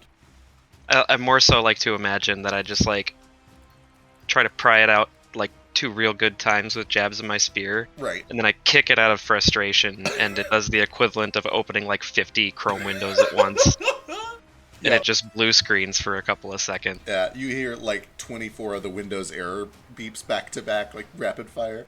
And then I'll just fly down the hall. Hell yeah. Alright. Zoom. That brings us to... Oh, actually, I do need a dexterity saving throw as you fly through the other lasers. Good, baby. You're good. So You're fine. I imagine these here are like deactivated. Yeah, the middle area is kind of deactivated. It's This I'm one is hoping stunned, so I think it's also deactivated. I was hoping the top one's mostly clear too Let me now. double check. Yeah, it would be. Cool. It's kind of just that bottom one that is still emitting. Yeah, the idea was to let everybody else get a little more down the hall. Hell yeah. Excellent. Toto doesn't have to make a save at least until the very. Spoiler alert. Oh, that's far. There's the ongoing lasers.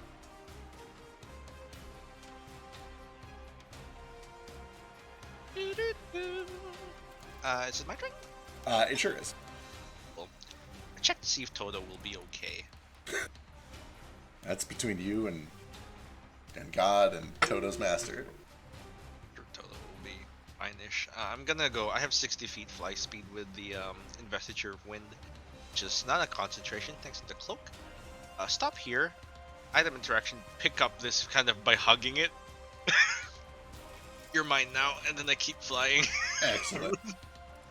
It's I pretty think- heavy. It's Yeah. it's a couple hundred pounds. Oh my god, I don't think I could pick. Oh wait, how much is? I have 10 strength. It would. Okay, hang on. Now I gotta figure it out. It's about that big.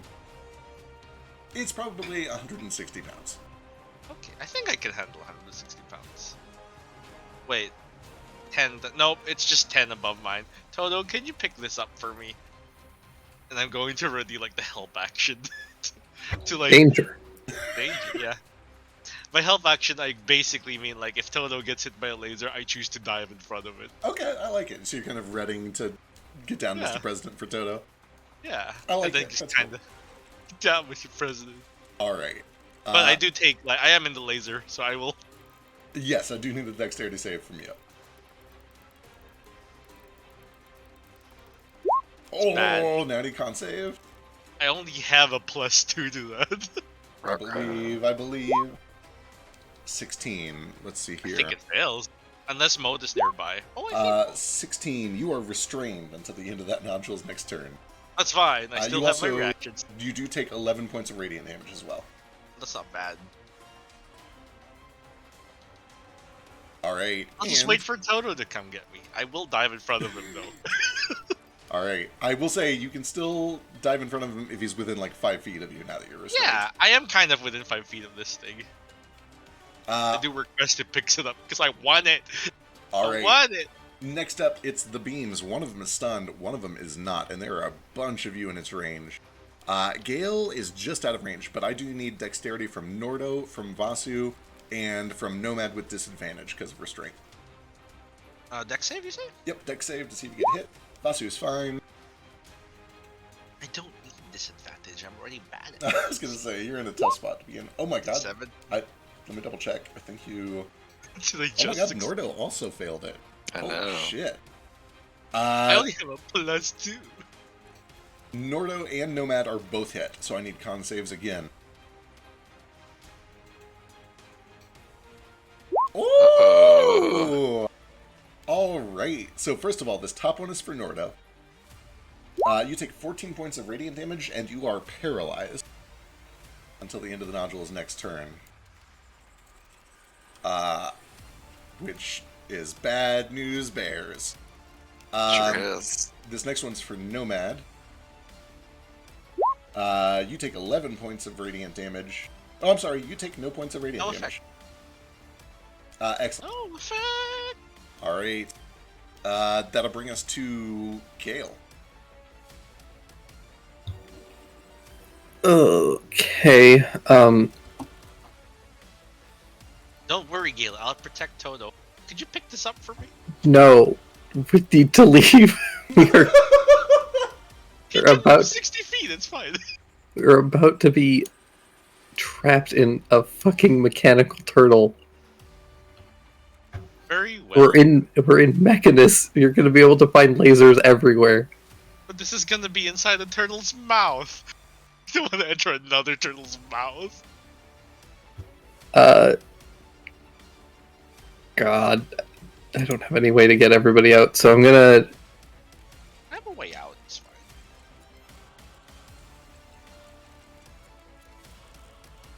I'm gonna run over here. I'm gonna stand on the edge, and I'm gonna put my hands up, and I'm gonna just hold the mouth open. um, and I'm gonna hold an action for whenever the mouth gets real close, which is probably gonna be in half a second. Uh-huh. And then Toto is gonna run over here. And he's just gonna, like, smack this thing like a dog with a ball. Excellent.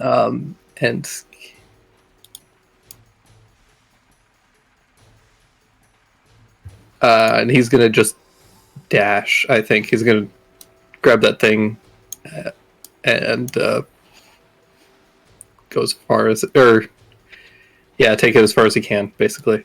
Alright, excellent. He's crazy strong. He's got a good carry speed, right? Or carry him out. Not really. Like, he's... Oh, actually, no, I lied. Right, he's got the Ogre Strength Gauntlet, so he's got 21. Okay, Yeah. effortless. He's able to kind of grab that thing in his jaw, run out here with a dash action, and get out to the throat, carrying onto the dismantled you. laser device. Alright, anything else? Nope, that's it. Alright, first things first, the tendrils join the fray. I'm restrained until the end of my turn, right? Until the end of the nodule's next turn. Oh, when is that? Initiative 15. Gotcha. And then, yeah, as predicted, the jaw comes closing down. It's slow. It's like a garage door, but it's a turtle the size of a cruise ship. What do you do? Full confidence that Nordo can just punch that open later. I bet Kale can do it. Yeah, Gil. I just... He's strong. I just hold strong. All right. Give me athletics. Gale, Gale, Gale, Gale. All right, let me go find out what this thing's score should be. 40. Like fucking 40. Like look up a Tarask. Yeah, okay, there we go. I don't even need to check. It is not that low. Like, okay, so that's rude. First of all, What if it rolls a 1 though? What if it rolls a 1? Then it would have a 41. Oh wow! It would still be a 30. Let me double check. Yeah, if Tarask's is 30, this thing is at least 30. So let's. Yeah. It's minimum roll. Oh, It rolled God. a 2 for the record. That's a plus So 30. 30 is its score. The Tarask strength score Yeah. is 30. Oh, okay. So that's a Well, plus let's see here 10. then. So one. it also is like 300 times larger than me. Yeah, So, that's fair. We're so- just humoring this shit. as Gale realizes that there is no way in hell, but as it's like clamped down, hopefully solidly around Gale.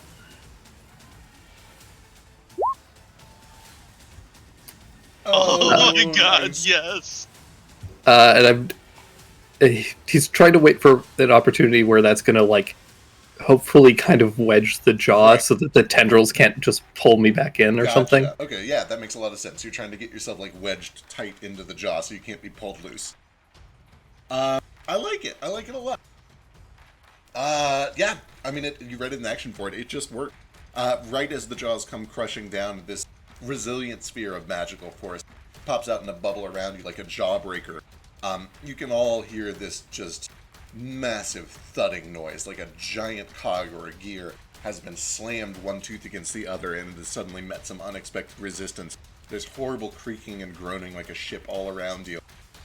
And you can see that the jaw is pried open a couple feet wide, and there's still a sliver of green light pouring in from Gale, who's holding this open with this tiny little jawbreaker sphere.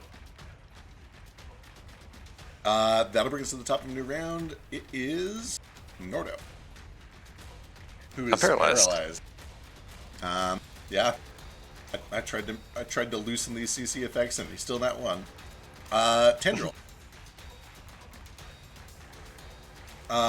Boy, they're gonna try, but I don't think this is gonna work. They're competing against the turtle strength. Still, this is their job, so they're gonna try it. They are these things smart? Oh god, no. Yeah, they just do it. Both of these tendrils look at Gale. They both kind of focus their tiny little gleaming, glistening white eye lights on him, like a pair of headlights.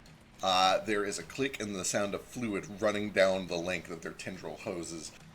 And there is just this caustic spray of this foul gasoline-like liquid. It coats the surface of the sphere. You can see fumes are causing the air to waver all around it like a mirage. It looks like you would not want to be in whatever this shit is. But you are safe and sound inside of the resilient sphere, and nothing happens to you. And then you see that both of them kind of come up to the sphere. They begin to spin rapidly. The tips of their blades kind of begin to glow red hot, and they try to just jab at you a couple times. But again, the resilient sphere holds strong, and nothing happens. You are totally protected from these attacks. And that brings us to Nomad. Who's restrained. Yeah, I'm currently restrained. But Toto's out there, so he's fine. And he didn't need to make a save, which is good. And, let's see. Nordo seems to be stuck. You're right, I did totally forget to make Toto do a save, but that's fine. We'll do it on his turn. Cool. I mean, you should do it now because I'm diving. Oh, yeah, that's right. You're going to dive bomb. 17 does miss, so you would need to dive bomb for him. I dive bomb. I'll do a con save. Alright, then. give me a con save. Ooh, I have a plus 11, but I could roll really low. Good luck. Ah! 20 No is effect. good. Aren't you restrained? He is. Oh, yeah, I still so have my that's, reaction. Yeah, I told him he could still do a dive bomb if it's within Yeah. 5 feet. So he would have done it right as he passed by. He's not in 5 feet though. That's No, true. that was He would've that was answered when right he here. got. Would he? Oh yeah, over there. Yeah, shit. I would have probably positioned myself anyway for like the danger zone. So wherever that would be. Because like technically it was here, right? Oh, I you know would've what? been- That is also legit would've because you been, would have like, been on restrained top right of when it. you entered too. So yes, you Yeah. can dive bomb for him. Con save of 20 is just good. So you are able to kind of get down Mr. President for Toad as he I'm runs s- past. Yeah, and then he runs by, and I'm still restrained. Yes. I'm also going to say So- that, like, you're prone now. I think that's reasonable. Yeah. Yeah, makes sense. Like, nah, Mr. President. I'm hovering in the Yeah, air, you're prone and restrained. And then I cast Vortex Warp, teleport myself over yonder. I don't like that. What's that do? It just teleports me. Bloop. Second level spell. Here, I'll cast it for you to read. It's Misty Step, but you can target other people with it. Yeah. Ooh. I don't have Misty stuff, so it's not a bonus action; it's an actual action. So that's my action for now. I just kind of appear out here, standing. All right, excellent. You get out and you're I'm able to see still this. restrained, I imagine. Yes, because that's not like a physical Yeah. restraint. It is like it's Yeah. locking your joints. Yeah. For So, what it's worth, like, you feel or you smell the taste of blood in your mouth. You can tell that something's Yeah. happening to your body. I'm about here, I think. But I'm no longer prone because I teleport myself standing up. All right, anything else? I don't have any bonus actions. That's me. All right, Masu. Help. My icon is. Oh, there we go. Are these tendrils made of metal? Absolutely. Cool.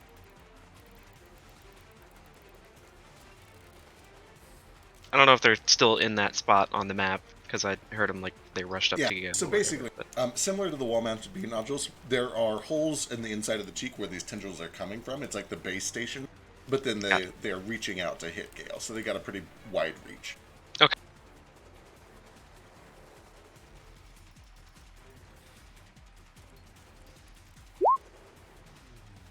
Oh no. Oh, that's such sad damage. These will both be a disadvantage. It happens. 16, 19. I think the 16 fails. Yeah, 16 failed. All right, 8 for the one on the left, and 4 for the one on the right.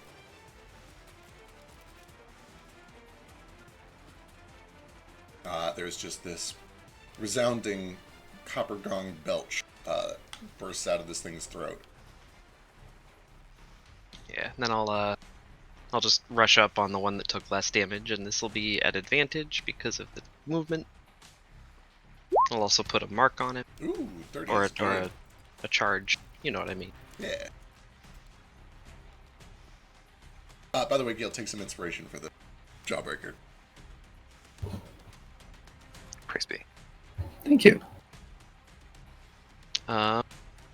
And since the idea seems to be getting everybody out of the turtle's mouth, and these things seem to be not wanting us to do that, give me a con save. Uh-oh.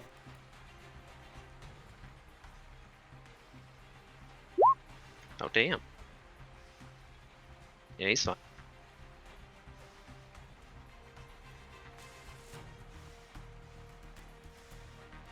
All right, anything else?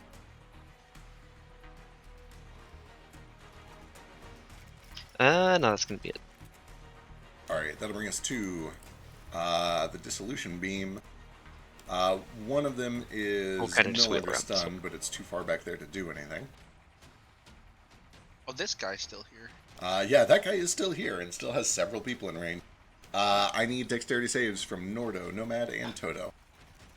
I'm paralyzed. You sure are, so I think you ought to fail. Yeesh. Give me Toto con save. fails. On dex save first, then Yeah, con dex save right? first. Mode is with us now, within 10 feet, I imagine. Yeah, I'll say that's fine. It's a little weird giving you Yeah. his aura, but then not targeting him. I still but- fail, it's fine. Yeah. Just give him a he's a buff. Here's my con save. Woo! Oh my 17, God, I I fucking think I'm gonna failed. get a bunch of you guys with some shit. Here we go. Let's do it. First things first. Toto is hit by the beam, succeeds on the con save, only takes half of this damage. 25 points of radiant to Toto. Next up, Lord. Gale is safe. Next up, Nomad fails the dex save, Fails the con save. I have 18. at 18 con. just makes it on the con save, thanks to Oh Mo. my gosh. Oh my gosh. Thanks, Mo. And then Nordo fails the dex save. Oh, right, because we're paralyzed. Oh my god. And 15. Oh my goodness. Okay. It's not petrified in the 15, I think. No, thankfully, 15 just means you remain paralyzed until the end of the nodule's next turn. You guys do see that, like, this thing is in the process of petrifying Nordo. There are bits of copper that are beginning to form at the rims of his shell. He looks like if he stays in this beam for a lot longer, he's eventually going to get petrified. But that's it for them. Gale's up. I can't do much of anything. Toto's gonna fly out. Good call. Let's see. Range. Cool. He's at 60-foot fly speed currently. So it should be fine.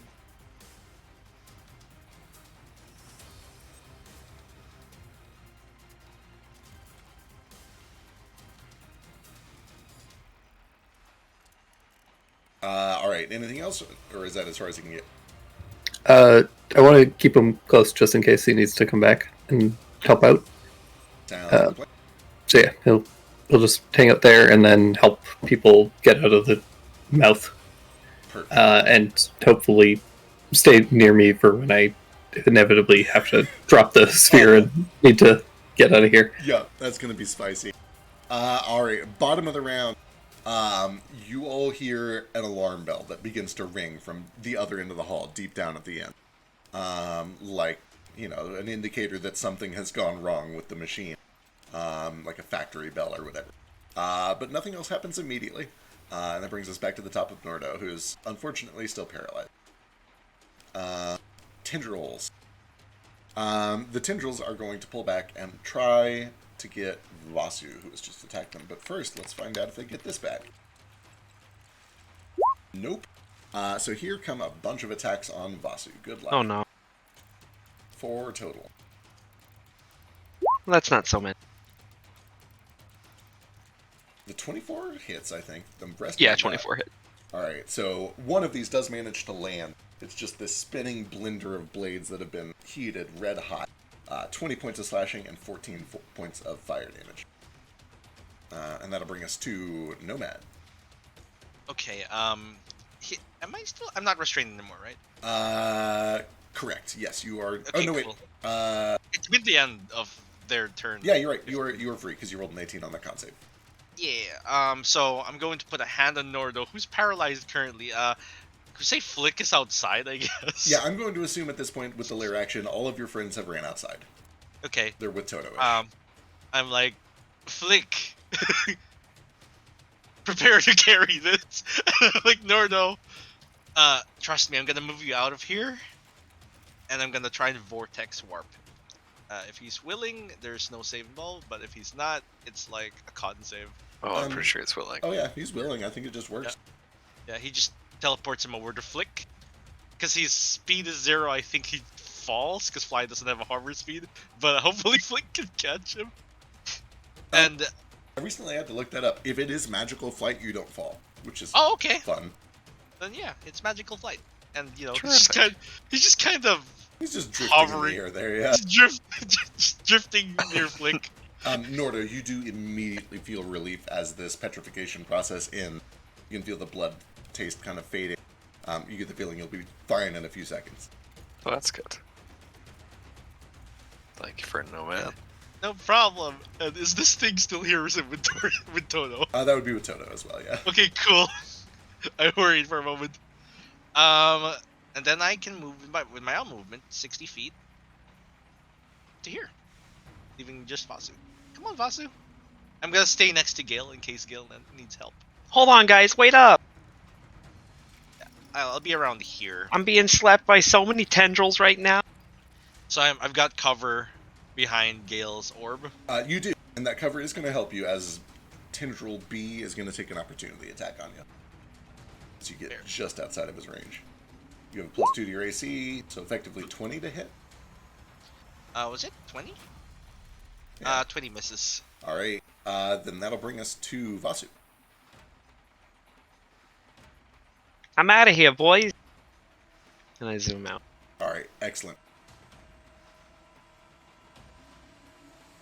Catch up with everybody. I don't think I can, because of the sphere, like pick up and move Gale as I dash out. But if I can, You could try. This thing is wedged into the giant turtle's mouth. It's going to be very hard. yeah, I don't want to try it because I fear that in the slim chance that I do get it out, the turtle's jaw is just going to come for snapping sure. down on me, and Yeah, I'm going could to you? get cut in half, and Yeah. then I will just be the top body of a griffin, which is just a bird torso, Uh-huh. and I don't want that. So They'll tell gonna the story of the half lion / half bird guy. It's like, who knows which half is that?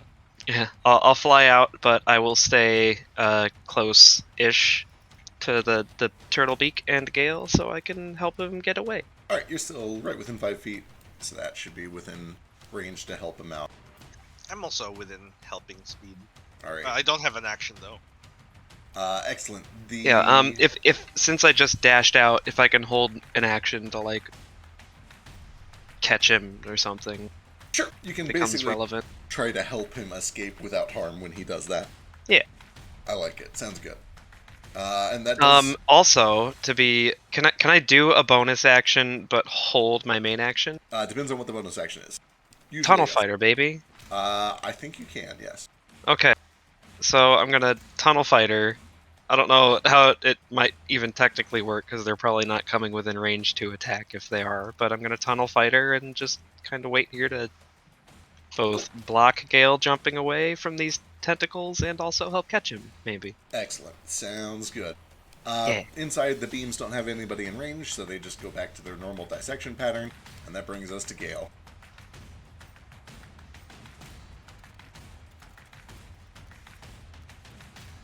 This is it.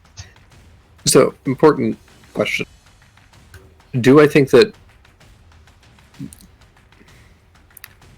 the way that this jaw works, because I've held it open like this, it's just like racked up tension and it's just going to snap shut when I'm gone? Or is it just going to continue to close at its original pace?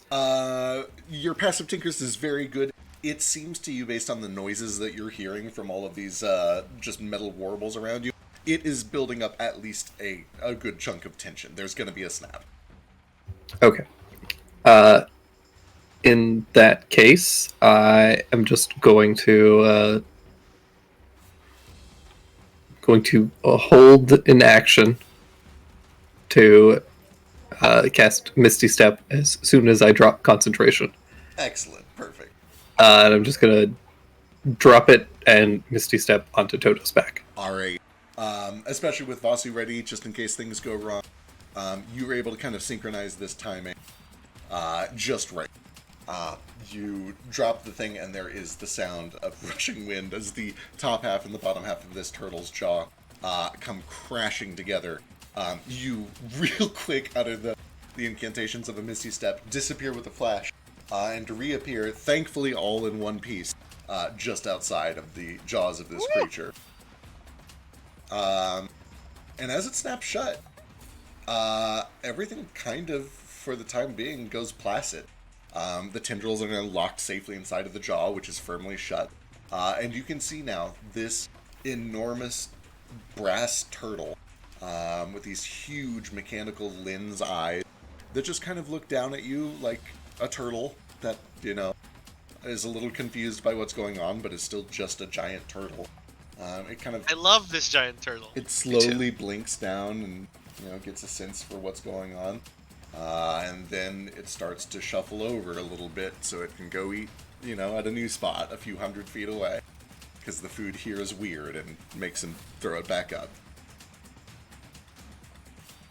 And as you kind of take a look around, you see that there is not just this one turtle, but just sprawling across these hilly meadows with a river cutting through the valley are something on the order of 14 or 15 enormous brass turtles, each the size of a small cruise ship, that are just kind of grazing in this meadow here.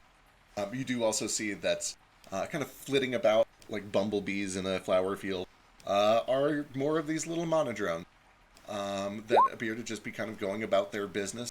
Hard to tell exactly what that business is without getting up close with one, but they seem to fly for a little bit on these tiny little wings, land among the synthetic grass, and do something for a little while, and then they fly off to the next spot. When y'all told me we was coming to a place that had a bunch of machines, this ain't exactly what I expected. Me either. I was kind of expecting more of a city, and I was really just hoping it would be a room with a switch and we could just pull it and leave. I did not expect we could teleport into an organism. I mean, this is cooler than all of that, right? Like, Yeah, I was gonna say it's weird, but it's kind of beautiful. Oh yeah, no, this is excellent. Why would machines evolve to look like natural organ? That's fucking weird, right? That's so cool. I believe it's by design. I don't think they evolve. Oh. So someone just made a bunch of brass turtles and released them into the wild instead of... Oh, I don't think they're, like, in the wild. They have a purpose. They're making the monodrones and the unidrones. They're pooping them. Yeah, yes. They're like factories, but alive. After a minute, I paint this thing into a portrait. Okay, well... No, this... Whatever it's called.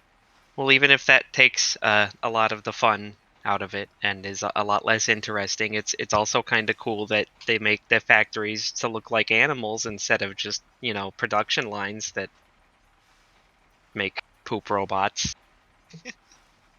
Whatever this barrel thing is called. Oh!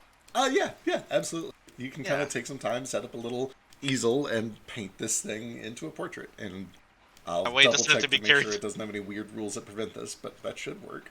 It's a creature that's dead, basically, right? I think it's allowed. Yeah, I think that works.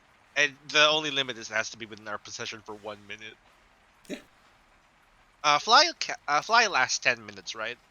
Any dead body or non-magical object fits in this position. Sure. Yeah, absolutely. And then fly, I think flies 10 minutes, but I might be wrong. Don't think it's an hour. But yeah, we should probably land somewhere. This is water? Did you say alcohol? So you're in a fake grassy meadow. You can tell that the grass here is partially organic, but it does have... It's weird. It's almost like there's little wires running down its veins, but then the leaf parts and the flower parts are all organic. You do see that a couple hundred feet away there is a river that is kind of... It's more of a stream, and it's just kind of gently trickling. But you can smell it, and you can definitely tell as you approach. It appears not to be water, but just alcohol, like gasoline alcohol, just pure ethanol. Could I collect, like, a flask of it? Sure. Yeah, easy enough. You have a flask of ethanol. This is useful for later. Yeah. It burns real well. It's very pungent smelling. 1 flask of ethanol. How much is in the flask? Fuck, man. I don't pint? know. I don't know volumes. Yeah. It'd be a pint? Would you call it a pint? Sure. Let me go see what a pint looks like. It's like the beer.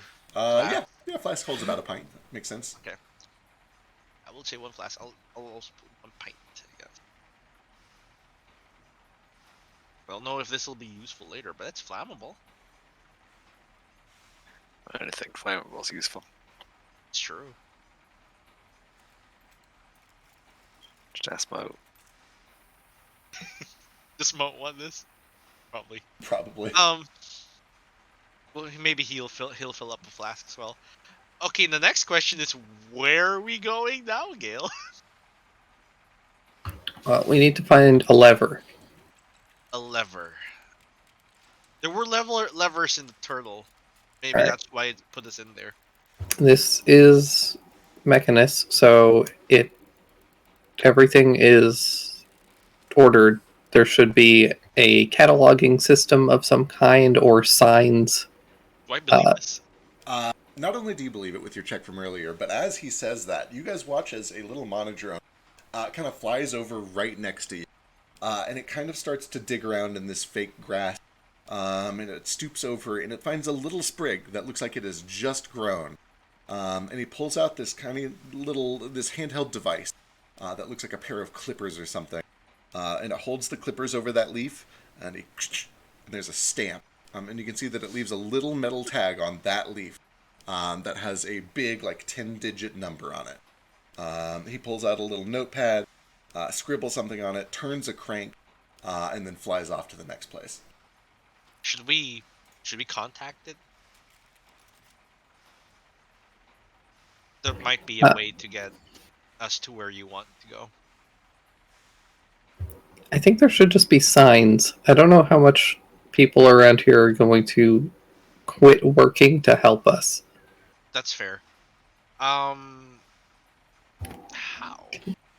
Can I use my special eyes to look for signs? Absolutely. Give me a perception check.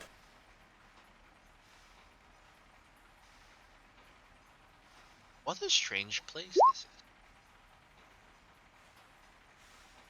is. Taking just a quick look around at your immediate surroundings, you do see on the sides of the 3 closest turtles' necks. Really focus on. Okay. Sounds terrifying. Okay. Nothing that lurks in the fog. Is that a never-ending story reference? All right. Even through the tall Nothing. grass, you begin to peer around and are able to see pretty clearly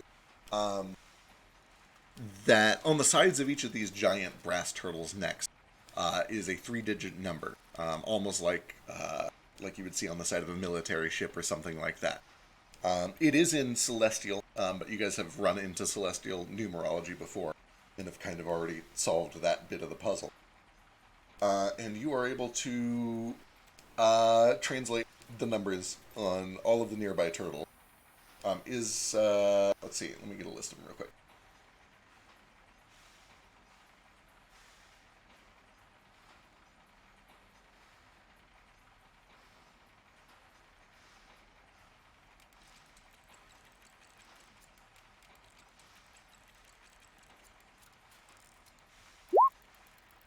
Those are the numbers that you see on the 6 closest giant turtles.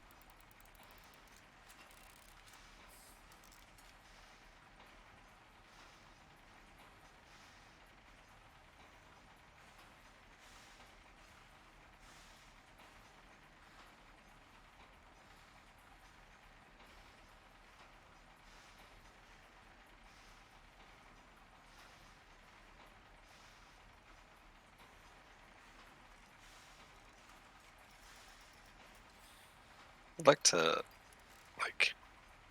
I don't know, stoop over and check the grass and the plants and stuff. Is any of this organic at all, or does it all seem to be synthetic? Sure. Give me an investigation check. Can I sell you on anything else? Survival, possibly? Nature, survival, yeah. Nature.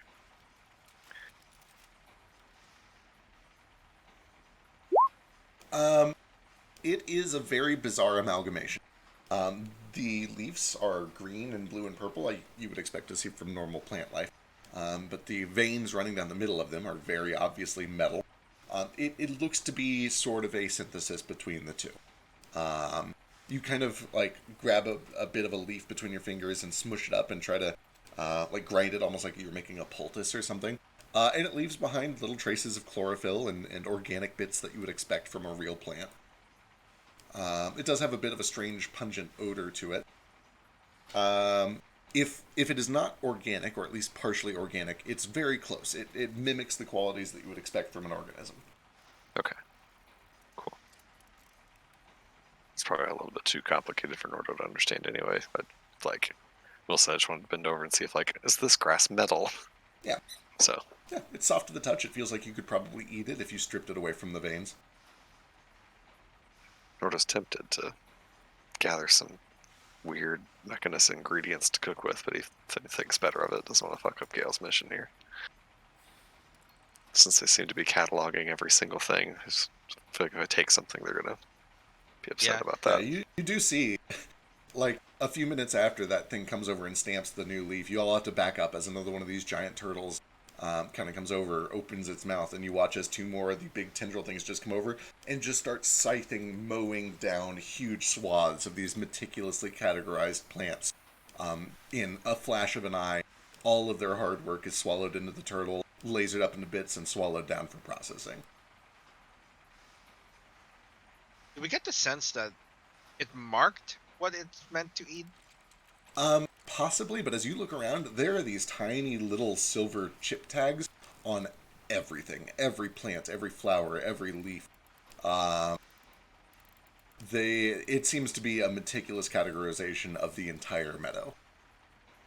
And actually, as you guys are kind of looking around and studying all this, you do see that one of them flits up. It kind of like stamps a plant right next to you. And then it starts to fly off, but then it stops. It kind of turns and looks over its shoulder at all of you, and it looks down at the little clip gun that it's got in his hand, and then back up to all of you. And it kind of starts to waddle over to you. And it like looks up expectantly at probably Gale, who is the closest to its side. And it just kind of looks at you expectantly.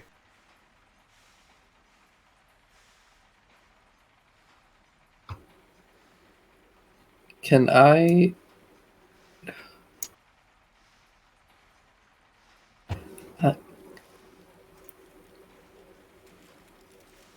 would it be possible to requisition your catalog?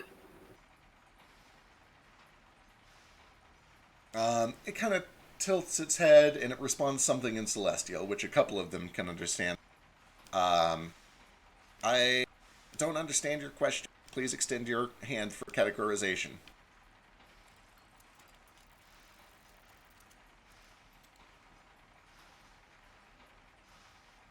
It kind of holds the clip gun out. Oh.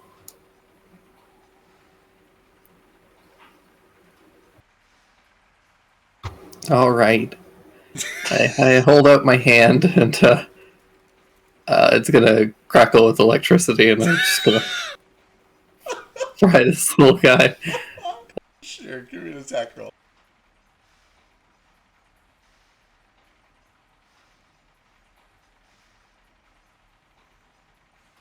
You have advantage. Oh no.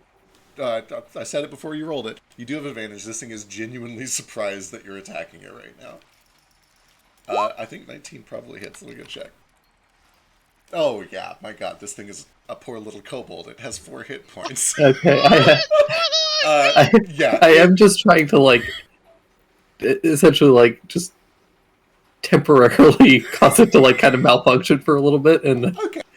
Yeah. so that we can, like, leave. Yeah, you do the magical equivalent of, like, a swat of the hand. There's this spark, and this thing pulls its hand back. It looks at you, and it looks betrayed, and then it blinks a couple times, and it flies off. I was trying to, like, knock it out. Oh, you wanna like take it unconscious? Yeah, like, I'm trying to essentially just, like, short circuit it temporarily, like. Yeah, it stands there for a second. There's like, and then it just falls to the ground in a heap.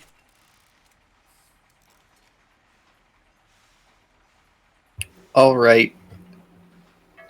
Now I'm gonna do some quick tinkering.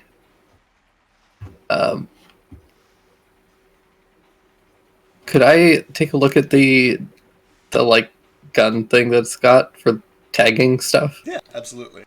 Okay. Can I tell if there's any sort of like rhyme or reason for it, and also possibly look at its notebook and see if what's all kind of been categorized? Sure. Give me an investigation check. I assume that you'll have a little help from somebody that speaks Celestial. Sure.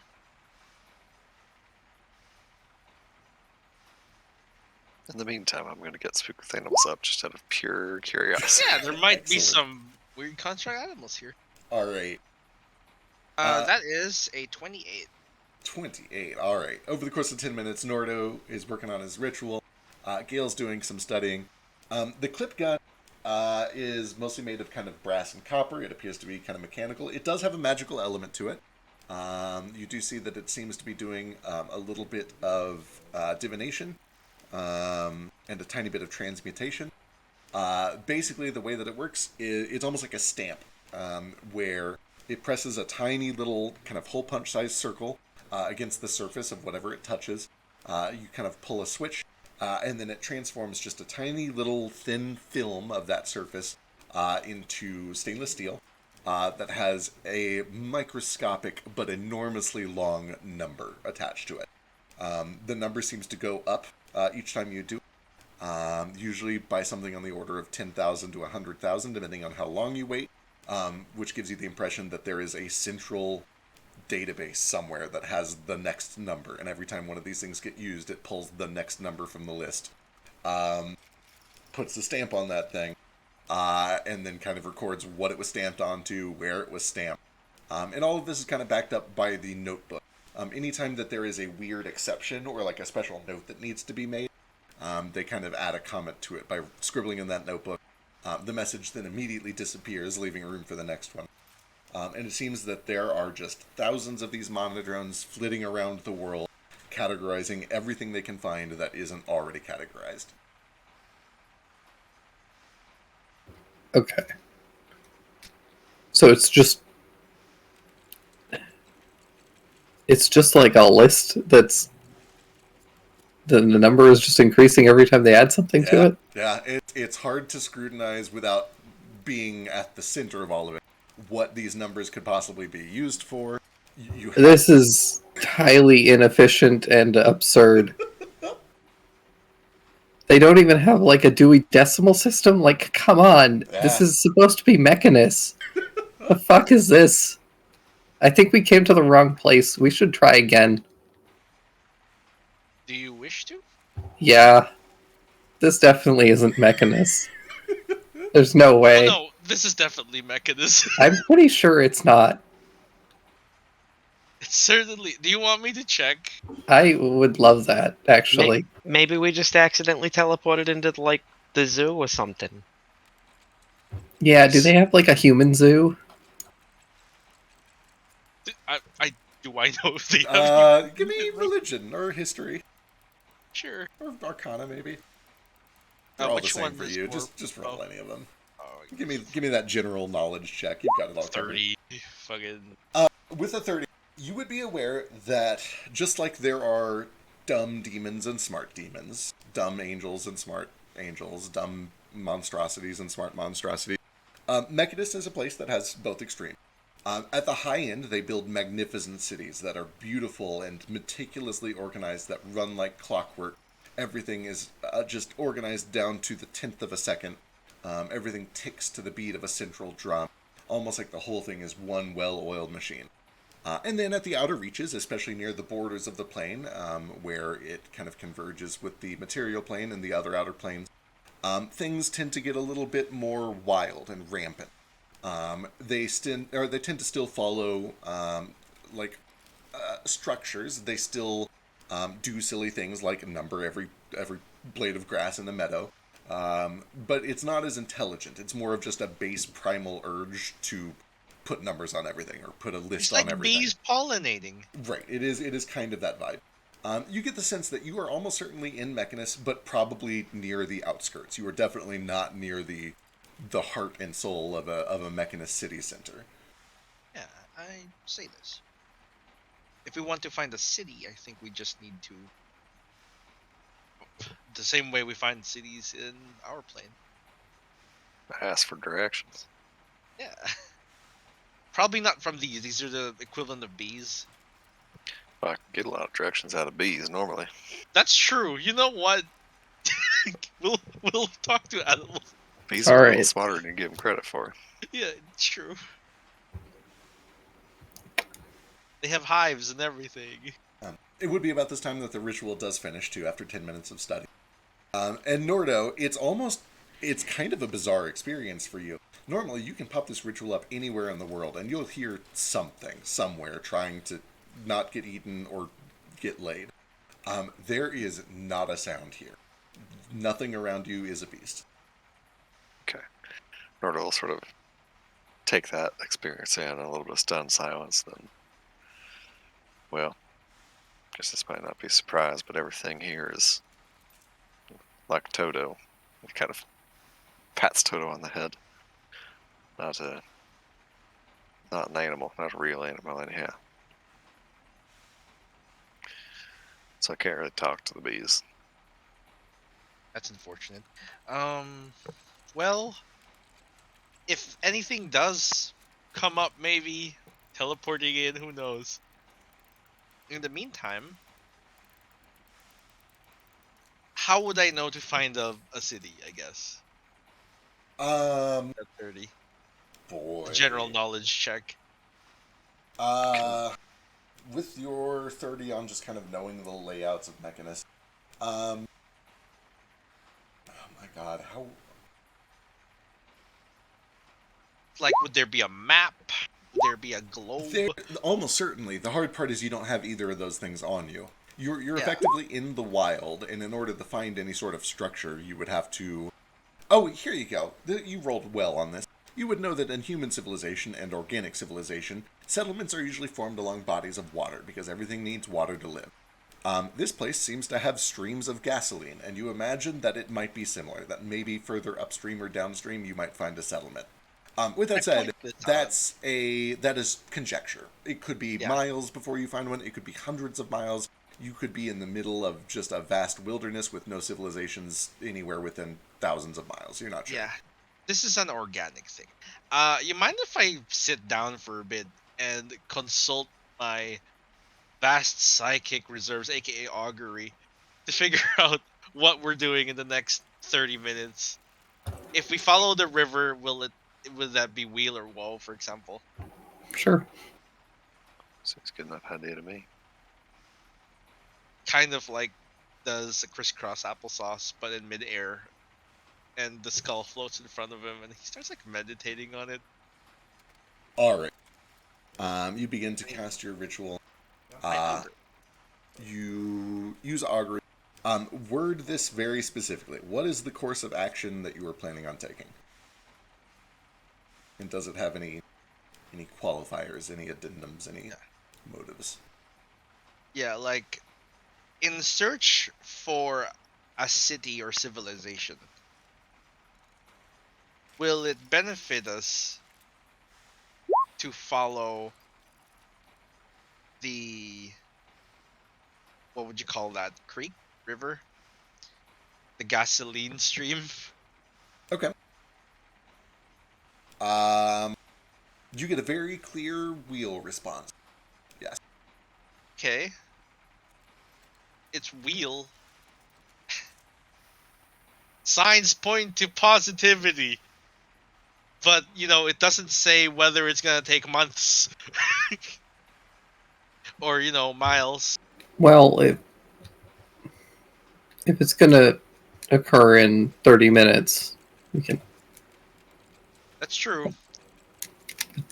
general assessment. Right.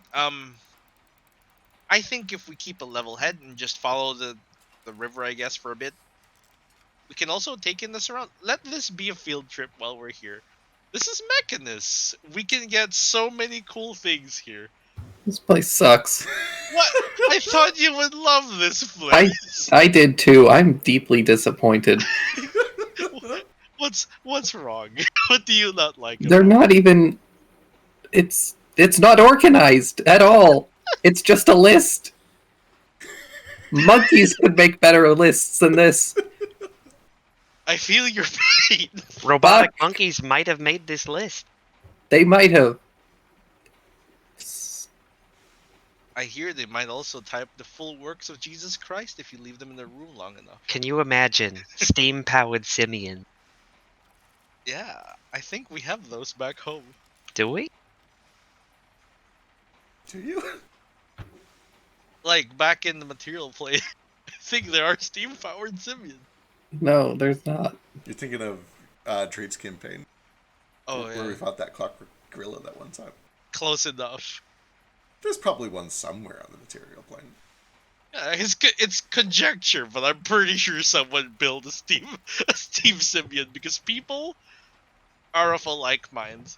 I did it. Who's that? Alright, let's go. It was supposed to be so. I'm gonna follow the river. Alright. You guys begin following the river. First, somebody Somebody give me a survival check just to make this official. Ace.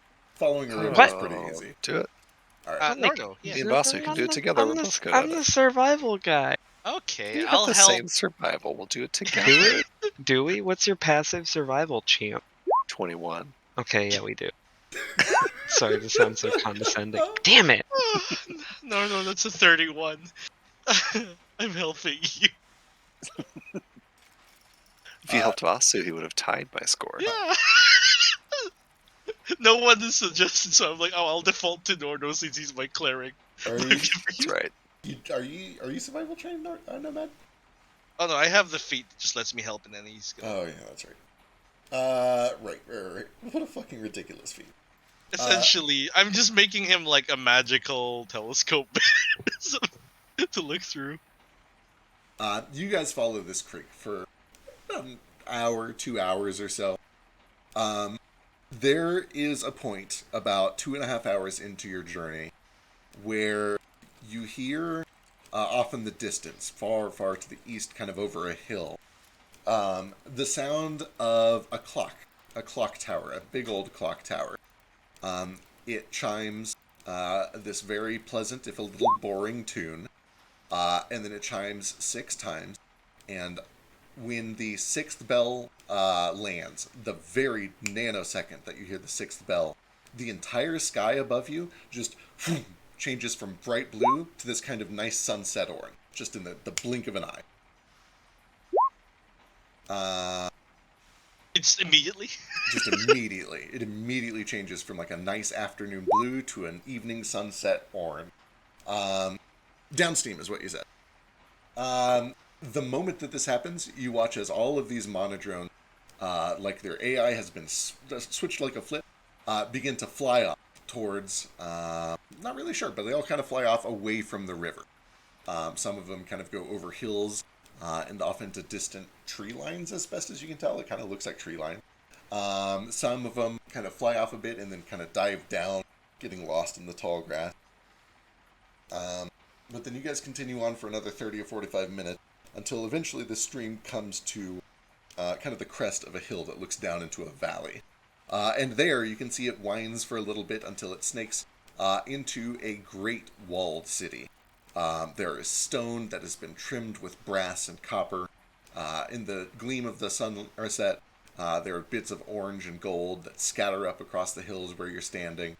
You can see that at the center of it there is this enormous clock tower with a wrought iron tip that points straight up into the sky. All around it you can see that the city's districts have been evenly divided into 6 similar shapes, forming this just kind of beautiful hexagonal city structure. You can see that each district kind of has its own purpose. One of them is covered with ivory and alabaster roofs that appear to be just very kind of magnificent and clean and probably religious. There's one that is covered in copper and gold. You can see that it has a big old market plaza in the center of it. It appears to just be this rigid, kind of mechanically structured walled city. About 30 minutes downhill from you guys. And you can see that it is bustling with life, and it is, there are several swarms of these monodrones that are now flitting back towards the city. Although not all of them, some of them flit off in different directions. Is this helpful? Hey, nice. Hexagons, how inefficient. How dare you? Are octagons better? You have What crossed the about line, my friend. non-gods? You angered not only me, but math itself. Gale, all shapes are blessed. No, only the hexagon. It's the largest self-tessellating So ingot. says the practice of sacred geometry. There's a reason that honeycombs are hexagonal. I think Nomad understands the value of hexes, but Frisk doesn't. It's just an objective science fact. It's the best shape.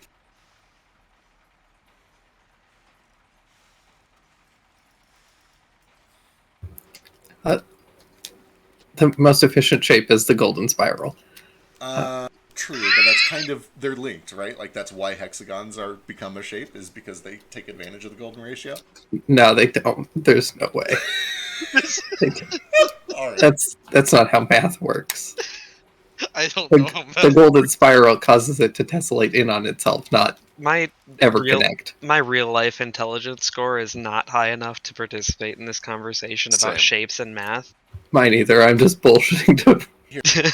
Don't All worry. I know is that the golden ratio makes Feck incredibly angry when misused, and it's misused a lot. I know, that's my favorite thing. I've only skimmed this one, but it seems to explain it pretty well. Anyway, we should not sit here talking about math Yeah. for the whole section. The golden 'cause spiral. I will do it. I will 100% sit here and talk about why hexagons are the perfect shape for an entire session. All I right. clicked that link. Why? I'm Why gonna. is that one badly?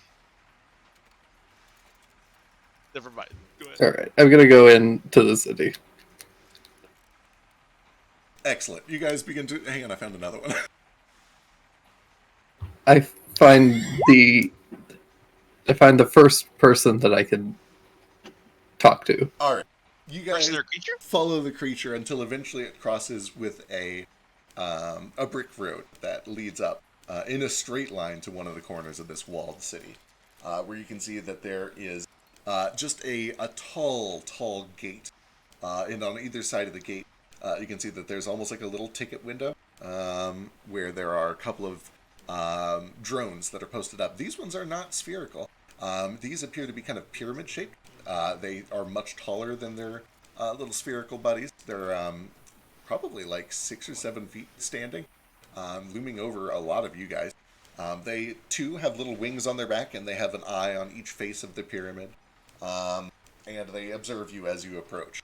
And one of them asks in Celestial, "Welcome, outsiders. What business do you have here?"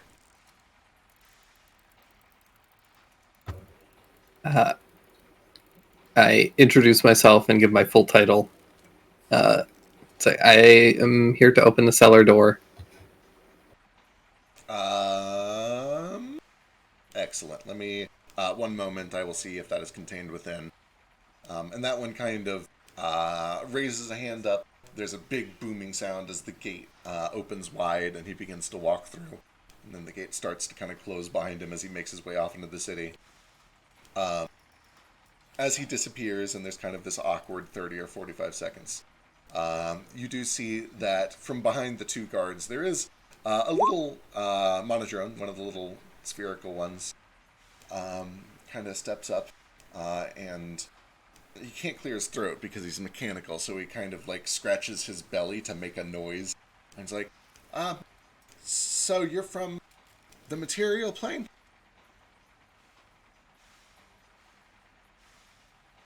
I've heard interesting things about it. That's nice, kid.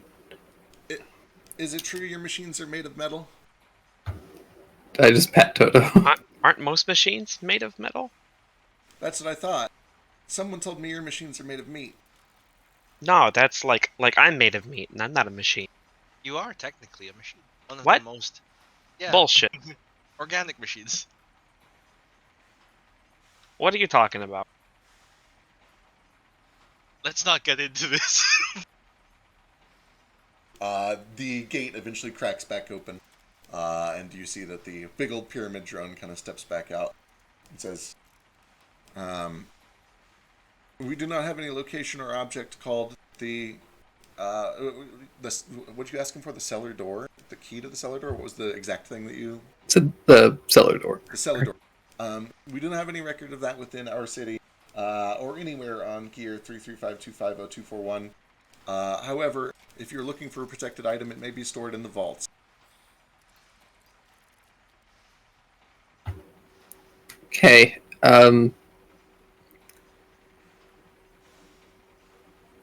Would it be possible to access your databases? You may submit a query with the administration. This is above my rank. I cannot answer your question, but you are granted permission to enter City 335-250-241. Thank you. How long does a query take to submit? Good question. It depends on the nature of your query. and the data that you wish to access.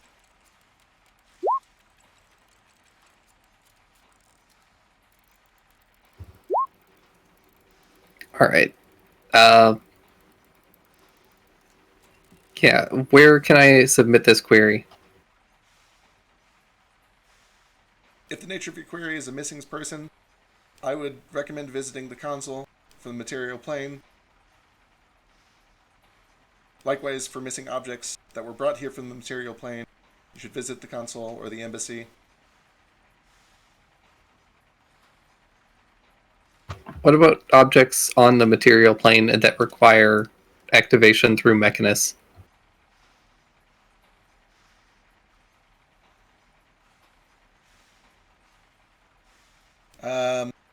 He doesn't say, he's a machine.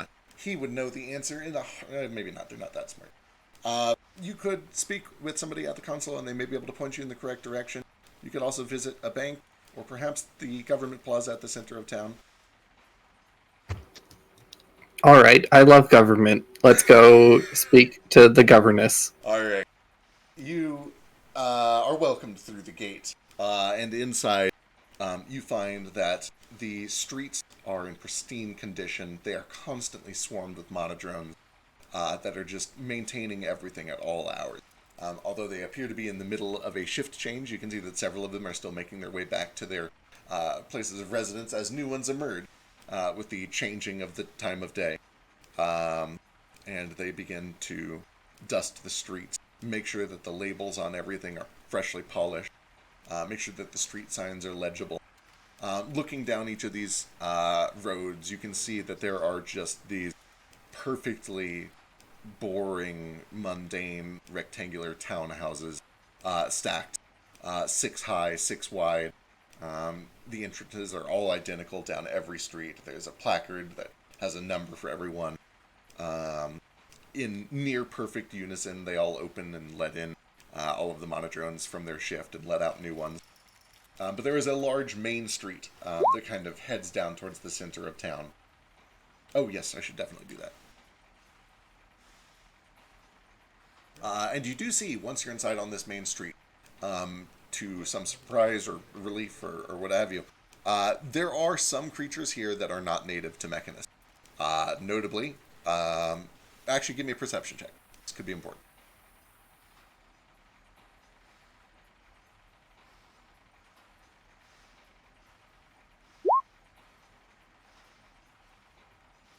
You do see that a little ways down, there are a pair of gnomes that are kind of just sitting on a bench watching all of this unfold with delight, like they're people watching at a mall.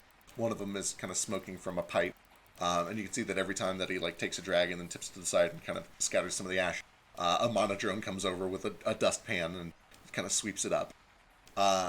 You see a little bit deeper down, there are a pair of tabaxi that are carrying these massive backpacks that are just filled to the brim with just junk. There's gear, there's metal, there's rope. But then Nordo, you catch just kind of turning around the corner, 2 or 3 street blocks ahead of you, a pair of small figures with little yellow tails sticking out from the back of dark black robes. They look very much like little yellow kobolds in black robes that just turned down a street about 2 blocks ahead of you. Okay. I'll put a hand on Gale's shoulder and point in that direction. Yeah, little dragon. Might need to keep our eyes peeled. I think some of your company's here. Oh, Little kobolds in robes like the ones that have attacked us a couple times, so we ain't seen them for quite a while. all right. I draw my gun and I yell, "2 arms!" and I chase after them, riding Toto. Hell yeah, you go bolting down the street. Does everybody else follow? Absolutely. Alright. It doesn't take... No, wait. He follows. It doesn't take a lot of time. They're kind of walking at a leisurely pace. You come running up behind them, drawing a little bit of attention from the gnomes and the tabaxi. The monodrones don't seem to give 2 shits. You turn the corner, and you can see that they're just walking down the street away from you. It's a pair of kobolds in black robes. definitely kind of yellow scaled. All right, I tackled him. All right, yeah. They are caught off guard. Give me an athletics check, I guess. Whichever help. one he can't tackle, yeah, can I go Sick. for Yeah, him? let me just get a bunch of athletics checks. Yeah, why would you pull out a gun and then tackle someone? That's so dangerous. I imagine it's Toto tackling them. Probably, yeah. Oh no! Yeah. Can I convince you for acrobatics? No, not to tackle somebody. But I'm moving so fast. It doesn't really matter because you guys get the jump on these two tiny little kobolds that are, just 5 hit point kobolds that don't have any loot, and they go crashing to the ground. You are able to pin them easily. There's no one around that seems interested in helping you or them. When you get them kind of pinned and turned around, you can definitely see that these robes do bear the mark of the cults serving Ozymandias, Ozydirith. And you can see that they've got a pair of kind of curved ritual daggers at their sides, and they try to reach for them, but you're able to just bat their hands away. And like, what do you want? Oh god, what are you doing here? Breach! Somebody help! I'm the future king. Future king, my ass. We have a king, and he's much bigger than you, and it can fly. Yeah, we're gonna see about that. I thought he was flirting with you first, and he said you were the future king of his ass specifically. Like, not right now. You're embarrassing me in front of my subjects. It's like, who is an angel right now? Just smarmy the entire time. Subjects. Never serve you. Okay. Well, look, just tell me where the key to the cellar door is. Over my dead body. Oh. Cardinal sort of tighten his grip a little bit on it. Yeah, take my gun out, I put it into one of their mouths. Alright, give me an intimidation check.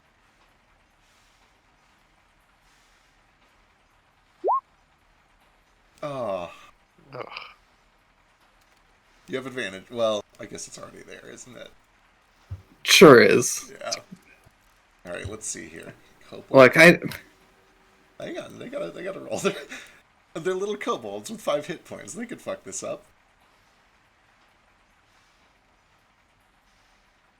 Oh, I'm just a little kobold. I Let's have see. 4 hit points. Right. You dropping your items. I dropped no items. If it helps at all, Nordo will let out a bit of a rumbling bear roar, and spectral, like, crimson bear appears over him, and I'll try to mechanically frighten them. One of them, the one that Gale's got pinned, looks up, and he looks nervous, but he looks resolute. He looks like, if this is how it has to happen, then so be it. I'm here to serve. The one that Nordo's got just starts bawling. He starts absolutely weeping. He's like, I don't want to die. I don't want to die here in Mechanus. It's gross here. They don't organize anything. Can I Oh god, this is fucking Domino all over again. Okay. Can I comfortingly put? I slap Gale across the face and say, "Stop empathizing with them." Well, Can I comfortingly just put a hand down, kneel down, like, I understand what you're going through, child, and I command you to answer Gale truthfully. And I do. I cast command. Sure. The command word is answered. Give me initiative real quick for a quick reason. Sure. It's short. Don't worry. Sure. Where's the initiative roll? It's been a while. Nat 20. That's fair. While you're getting ready to do that, and while his friend is groveling, cowering, and begging, the one that Gale has pinned does take advantage of the situation to try to reach for his dagger and stab Gale. 23 to hit. Is he frightened for disadvantage? Oh, he's frightened. You're right. It's a 7 to hit. You just smack the dagger away. It goes clattering. The other one just starts groveling. He's like, we don't have it. It's in the vault. You have to go to the vault. We're not even on shift. Can I- It's my day off. I retire in a week. Can I do an insight check? Yeah, give it to me. I'll second it. Sure. Nordo, let him up. He's Give you a gonna health. retire in a week. Is he actually going to retire in a week? Oh Yeah, you Flick just- knows when he hears a lie. Flick, when you look through the very soul of this awful gremlin creature, you believe every word that he is saying. He is terrified for his life. He retires in a week, and he doesn't want to die for this asshole. He is 11 days. Yeah, he's like 4 weeks old. It's almost retirement time. I rewatched that last night. It's so good. Still so just good. as good as the first time I watched it. Right, when Gale instructs Nardo to, he'll let him up and kind of like probably actually sort of help him up and brush him off a little bit. Coward, you traitor! He'll have your head for this. I will make sure of it. I trusted you. The other one is still throwing a bit of a fit, but the bawling one is thank you, thank you. Okay, look. Don't make me regret this. And as for this one, I'm just gonna put my hand on his face and just lightning crackles through my body. Sure, give me an attack. Meanwhile, what does he need for the command, Nomad? It's a wisdom save? I don't think he's gonna anymore because this happened differently Okay. before I got to my turn. Yeah, fair. It looks like he's probably going to cooperate without it. I think he just covered, so it's like, okay, never mind. I'll save the 2 mana. Oh my god. Well, you've got him prone. Good. Give me the... Yeah, there you go. Yeah. Okay. I'm just trying to like tase him essentially and Yeah. knock him out. There's a quick jolt, his teeth clench, and he goes unconscious. You do see Nomad that asks if he's going to eat that. as he kind of like goes unconscious, the dagger clatters free out of his hand and begins to scatter along. And a monodrone comes like walking over to sweep it up. Okay, you cannot eat my subjects. Okay, but you And- tackled and then stazed it. Yes. Is it dead? No, he's alive. Okay. And I go over to the monodrome that's picking up the dagger, and I'd like to ask it, hey, do you guys have a prison? This guy broke the law.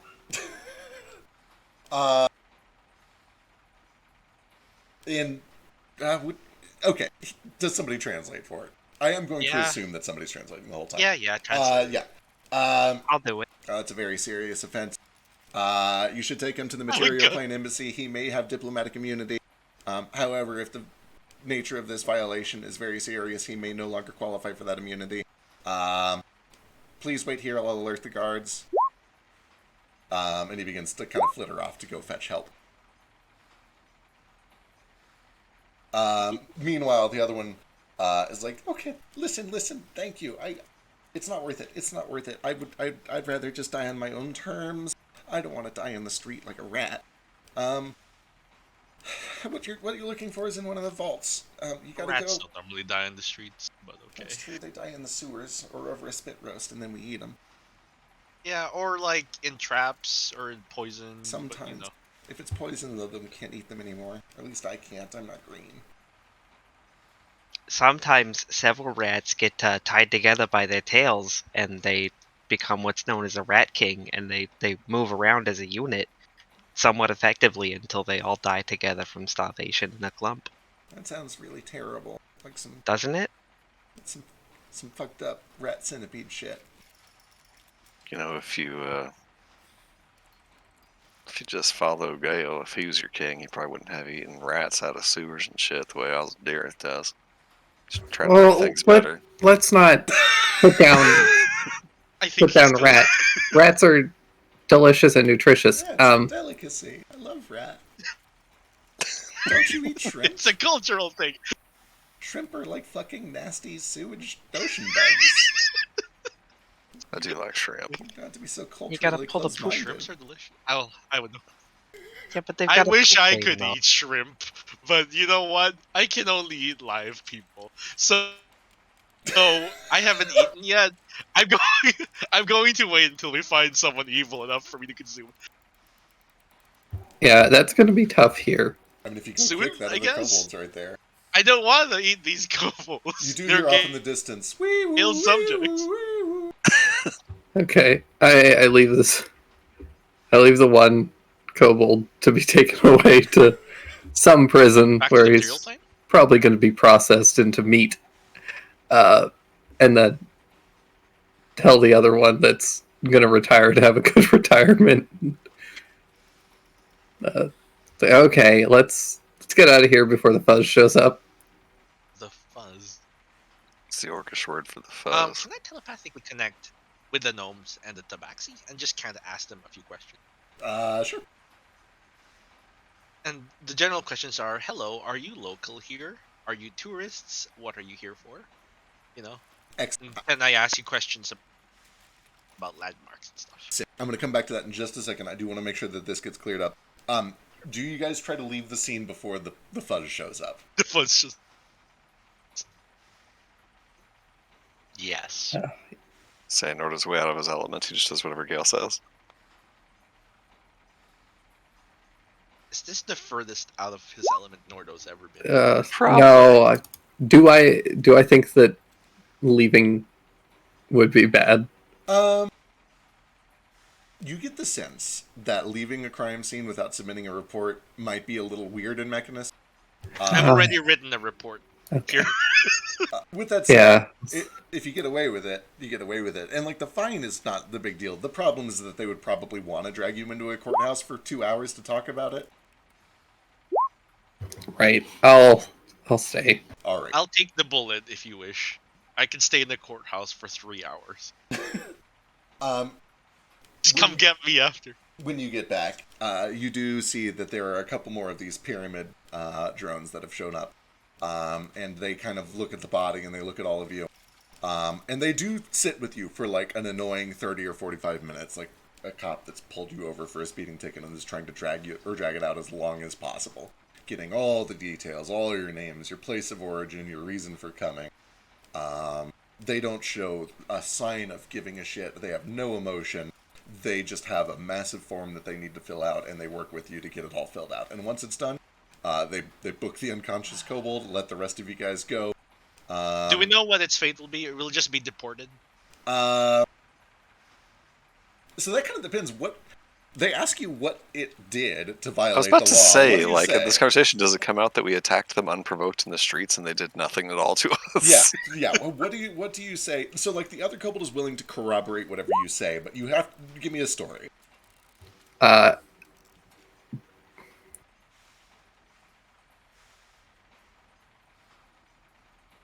We are peacekeepers in the material plane, and these are No, someone who is going to, like, what? I feel like I try and lie. Oh, And you don't lie. I give him. I try and come up with some really stupid and asinine crime that would not be a fucking anything in the material plane. Like he forgot a decimal point somewhere on some report, but like something that would be clearly like antithesis to Mechanist's policy. Like you learned that he filed one of his tax exemptions under the wrong category or some shit. Right, like Please deport him, EDC. yeah, like he. It's true. He said he was going to claim willful ignorance, but I told him that doesn't work here. Ignorance of the law is not an excuse. And one of the cops is like, "Yeah, you're correct. Well, it's not an excuse." Speaking of, could I have a copy of all your bylaws? Yes, absolutely. You'll need to visit the government plaza at the center of town that way. And We also the map. recommend you visit the embassy as soon as possible. As you Sir? just learned here today, ignorance of the law is no excuse from the law. It's true. I'll be right back. You'll need to get stamped Back as well. friends. I don't see tags on any of you. We were going to, but yeah. If he could raise one eyebrow with one eye, he would, but he cannot. But he eventually, you guys are able to get these assholes off your back, and they basically say they're going to take this guy in until he becomes conscious, and then they're going to schedule an audit so that he can go over all of his taxes, and that he'll be detained until that happens. Which I don't know about you guys, but this sounds like my own personal hell. Yeah, this is giving me actual anxiety. Yeah. Excellent wordsmithing, Gale. Thanks, I feel deeply dirty and violated. Let's go. Yeah. You just gave that I subject. hate worse than death. Well, so not to make this even worse, but the other kobold is like, can I come with you? Because I don't have a way to get home now, and I'm stuck in Mechanist. By all means, No. Okay. you can stay with me, but you shouldn't get in trouble. Fine. Just don't stab me in the back. No, of course, I never rat out my friends.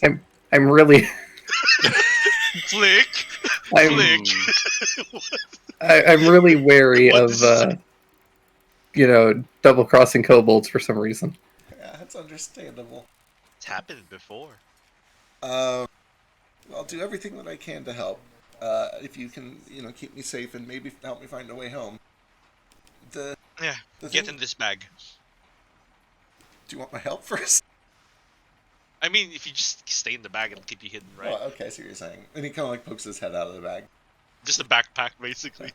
The thing you're looking for, they keep it in the vault. One of the vaults. It's up the stream. It's a bunch of big old... they're like fucking turtles, but they're big. They're made of brass or whatever. Oh my gosh, we were just there! Well, yeah. Well, you should have done it while you were there. You're looking for Vault 644, and I think it's in the third one. I fucking knew we should have just gone down the butthole. Should we go? Yeah, should we No, just go? you don't want to go down the butthole. They make monodrones down there. Yeah, I feel they have an undercarriage or something. Or overhead. Listen, Do I have any reason to know why it would be 644? Give me intelligence or wisdom. You want to help? I'll help. I'm so bad at both of those. Here, I'll help you. Put fingers How is your inside int your bad? apple. Pretty sure his int's amazing. That is a 25. You can't think of a reason, a causal effect why it would be 644. But you do remember that several months ago you translated a letter that translated to this, and out of character you did it in like 30 minutes, and I was incredibly upset at how quickly you figured it out.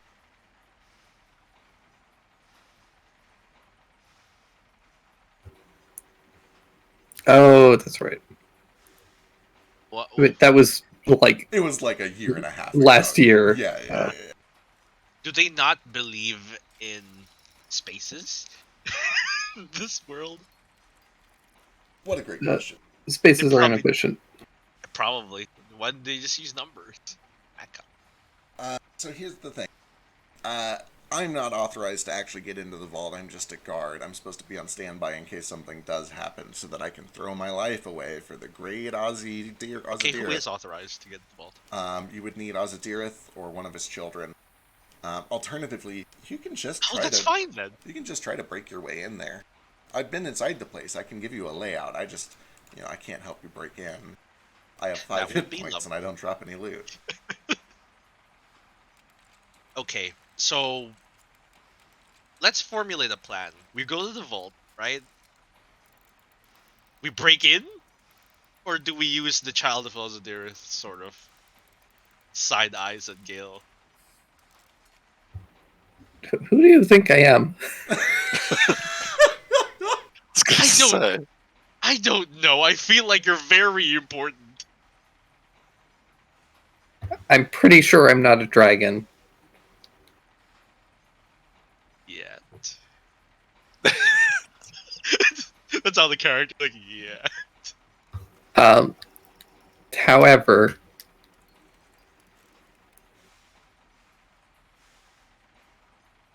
I did siphon a bunch of blood from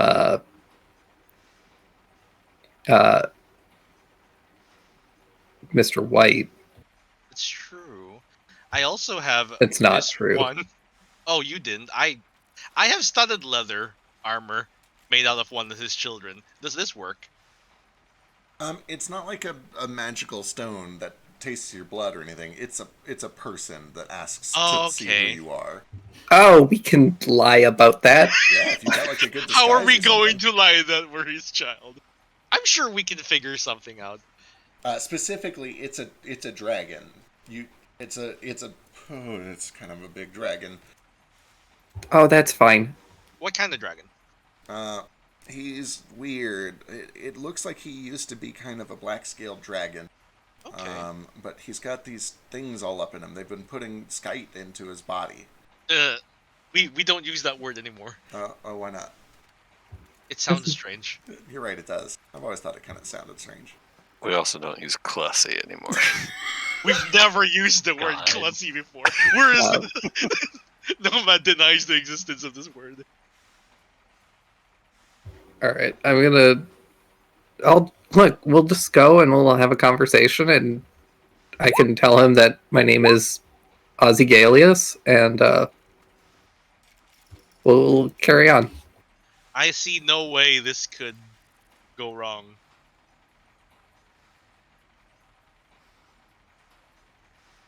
Because I've been told to watch out for shifty behavior from Gale by modes, I'm going to attempt an insight check here.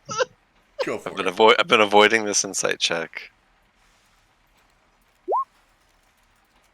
This seems totally within Gale's realm of Galeness. I've just never seen Gale, super gung-ho about meeting with a dragon before. That's true, that's different. Unless he wants to kill it, right? Like, I just think that we're all level 20, so What is this number? we're gods. We have nothing to fear. And this is all just kind of a pretense to a greater conclusion. No, I mean, I completely agree. I'll go kill a dragon with you, no problem. Gale, you just say the word. I ain't scared of it or Alright. nothing. Let's go maybe kill a dragon, but if we can just kind of lie our way through, then even better. Sure, but if the lie is that we are a dragon, that's a tough sell. Yeah, maybe prepare a little. Let's look to see if there are magical shops here. Do you want me just to turn into a dragon instead? Do that. That could possibly work. Could you turn me into a dragon? I don't remember what polymorph does. Give me a second. I think I can. Regular polymorph? No. Or true polymorph. True, probably. Yeah, you can. Polymorph good. Absolutely. You can turn into a white dragon. The strongest dragons you can turn into are a white dragon and a brass. With that said, you can't do any of that shit unless somebody dispels yeah. your angel form. You're currently an angel. Right. If someone had to Well- spell magic, I ought to turn back to normal. I So- could dispel on you if you want. We could also beat you to death, technically. We could just for True. free beat you up, which sounds terrible. I'm into it. It's fine. Okay. Or we could just go and I can tell him that I'm Ozygallius, and I can use my draconic cry to prove that I'm a dragon. That'd work if the gatekeeper was blind, maybe. Maybe he is. I mean, no offense. Is he blind? No, he's a dragon with eyes. Okay, what kind of In dragon's the fact, if gatekeeper? anything, I've seen him do some weird magic that even dragons can't normally do. When he does it, the crystals light up. I can't wait to meet this dragon because dragons mean more resources for us. Yeah, maybe I can eat him. Wait, what does that mean? What do you mean? You said this dragon is more resources for you. Yes, resources. How clear can I be? In case it ain't obvious, Noto points to the dragon skull on his shoulder. We do a little bit of dragon killing here and there. Oh wow, jeez. I'm real glad I surrendered. Right. Do you know if there are any stores here? Do they have shops? Do they need shops? They probably do over by the embassy. They try to make things more comfortable for us over there. Oh, that's I nice. think that all the robots just order things out of a catalog and then they arrive 6 to 8 weeks later. That's so long. I don't have 2-day prime shipping, jeez. I think if it's important, they can do it faster. For a From nominal fee. Mechazon Prime.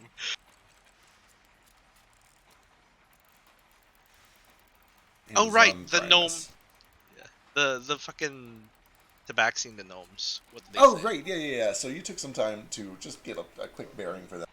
The I don't even gnomes- have to look at them. Just look at the background. Give me Give me a persuasion check, just to try to hit up total strangers for information about why they're there. Yeah, like, With hi, advantage, how are you because doing? it's nice to see a familiar face, or a face in a place like this. If you say face, you mean like completely armored I mostly visage. just mean you're not a robot, you're an actual Oh. organic creature, and they recognize and respect that. I mean, I'm barely. An 18. That's pretty good, yeah. That is a not 18 for me. Yeah. The gnomes are the more helpful of the bunch. You get the impression that they are actually retired adventurers who That's really nice. like this place. They love the inventions that they can find here. There's lots of What cool are their resources. Their names. My name? You want to know my name? Yeah, mine is Nomad. Nice to Well, what's your name first? Nomad. Nice to meet Nice to meet you. My name is. you. Are you a criminal? You don't have to tell me. My name is Martin. Hi, Martin. And my name is Abraham. Hello, Abraham. Martin and Abraham. We run M&A Machines. I don't know if you've ever heard of it. I don't think I have, right? Is it a history check? Yeah, history check.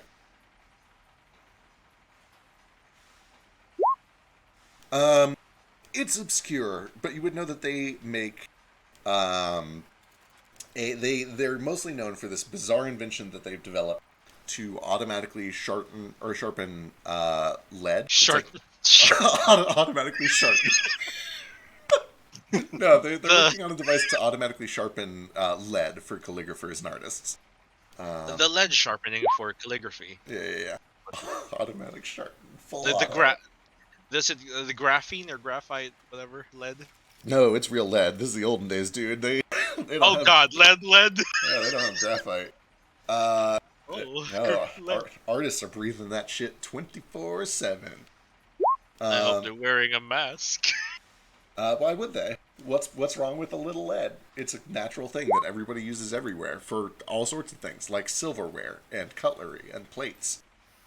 And paint. And Lord, paints. I'm pretty sure it's affected someone negatively before. Oh, of course it does. But they don't know that that's what, like, imagine if, like, microwaving plastic caused cancer, for instance. Nobody would. Yeah, I'm pretty sure it does. I am pretty sure it does. Nobody would you- say anything because it's so ubiquitous and everybody gets If cancer. you ingest it. Why would it be the microwave plastic? Well, don't ingest it, is what I'm saying. Like, there's powder. That's the But joke. yeah, you know. Martin and Abraham. Anyway, yes, they seem to be friendly retired adventurers who are just here basically on vacation. They like to travel. They are thinking about kind of retiring here once they're too old, although they've still got a good 50 or 60 years left. They're gnomes. They live for a long time. Okay. They mostly come here because they love to people watch. They love all the inventions. And they're also kind of well-liked and respected here. Most monodrones don't give two shits about culture or people watching, but the ones that do, the ones that are more intelligent, very much like to discuss these inventions and compare ideas and stuff like that. I haven't clicked it. Is this the poop tube? It's the poop tube. Okay, good. It's the fucking food. I assumed it was, and I'm glad to hear that I assumed. My name's Bradley Michael Farts. My dad says I can sell the poop too. The Oh God. Tabaxi are traveling merchants. Oh, delightful. Yeah, they are. So their story is actually a little bizarre and interesting. They are Bizarre tale? No. They got here by mistake because a few days ago there were a bunch of strange portals that were opening up all over the place. And a couple of them decided Right. that, you know what, let's camp out and let's try to jump through one of these portals the next time it's open. So for 72 hours, they like staked out waiting for a portal. And one day, about 3 days ago, they got really, really lucky. And they took a running leap and both leapt through a portal and they ended up here. Oh. Certainly you have they a way back, Have right? no idea how they're going to get back home, but neither of them seem to really care. They're like, they think that's awesome. They're prepared. They literally have like rations, they have water, they brought everything valuable that they've ever owned on these giant backpacks. It looks to you like these are just some weird, thrill-seeking Tabaxi College kids who decided they have no attachment to their lives back home and wanted to jump through a portal and see what happens. Right, where are they selling? Or merchants, right? They would be happy to do some trading if they have anything that is of interest to you. They have trade goods. Nothing they have is like super valuable or magical or anything like that. But if you want basic trade goods, they have some spices, salt, shit like that. Ooh, basic trade goods. This is a good place for that. I'll buy some spices and salt. Sure. That's all. Quick hand Nope. over. Nomad, they're gonna starve to death out here. Oh, they have rations. There's an embassy here that sells food and stuff. Yeah, as a point of fact, as we're walking through town, do I see like any food or smell any food like for sale or? Not through the areas of town where you've been. There have been a couple people that kind of point you over towards the embassy, and you imagine that they probably have something over there. Gotcha. Yeah, We probably should just go to the embassy because we've been told to go to the embassy like Yeah. 7 times. we sure have. So It's on the to-do list for nomads, like fucking rules getting. I will warn you, the kobold in the backpack kind of pops his head up. If you go there, you're going to be doing paperwork for like 16 hours. Oh, Uh, I can do 8 hours of paperwork in 1 minute. That's a thing I can do. So saith Well, the that- feat you gave me. Yeah, that So- might be helpful. So if you wish for me to just go there for 10 minutes, I'll fill out all our paperwork. We'll be there lickety split. You All can right. get whatever information you want. I'll just be doing boring shit. all right, let's go to the embassy and get this I was done. born for this All right. place, it turns out. You guys make your way down to the embassy. And you do see along the way, there are a couple of incredibly boring food stores, good stores, things like that, run by monodrones or not monodrones who are the kinds of people who live in Mechanus. It's old people who just really thought the BMV was too exciting and needed to have somewhere that was a little more Sorry, that's structured. that's 2 hours of writing in 1 minute, not 8. Excellent. Still a lot. When you make your way into the embassy, you do see that there is a line. There are only 2 people in it, but it still takes almost an hour for them to get to you. When you get to it, though, they begin to go through this process of like, okay, you'll need to be stamped. You need to get a license for this and this. You need to report here this often every month to make sure that you're still within quotas. And then they give you this stack of papers to start going through for all of you. And then, presumably, Nomad, you start doing your thing, using your psionics and your magic to just begin powering through this paperwork at an alarming speed. You see like a quill in each tentacle. The person at the desk is a very old Loxodon woman. You haven't. She would have a nameplate there. Her name is Edith. She Oh my has god, been Edith. just the most slow and miserable and boring creature that most of you have ever interacted with in your entire life. But when you begin chewing through this paperwork, as fast as you're doing it, with those nimble fingers, all that magic, Edith starts getting a little flustered. I don't know how interested you are in extremely old Loxodon women, but if you wanted some, you could probably get some from Edith, who really loves your sense of bureaucracy and your ability to fill out forms very quickly. Absolutely dry and asexual, but you know what? I compliment her anyway. Oh, me too. That's great to hear. I didn't want to have to complicate anything by actually putting work into this relationship. Yes. Completely. Are you going to be staying here Professional. long? Are we? Absolutely not. Shot Our stay down will again. be unfortunately short. That's all right. I have my novels. Would you like God. what kind of novels do you have? Wouldn't you like to know? Like, you don't have to make reading seem boring. It's a perfectly viable hobby that is very compelling.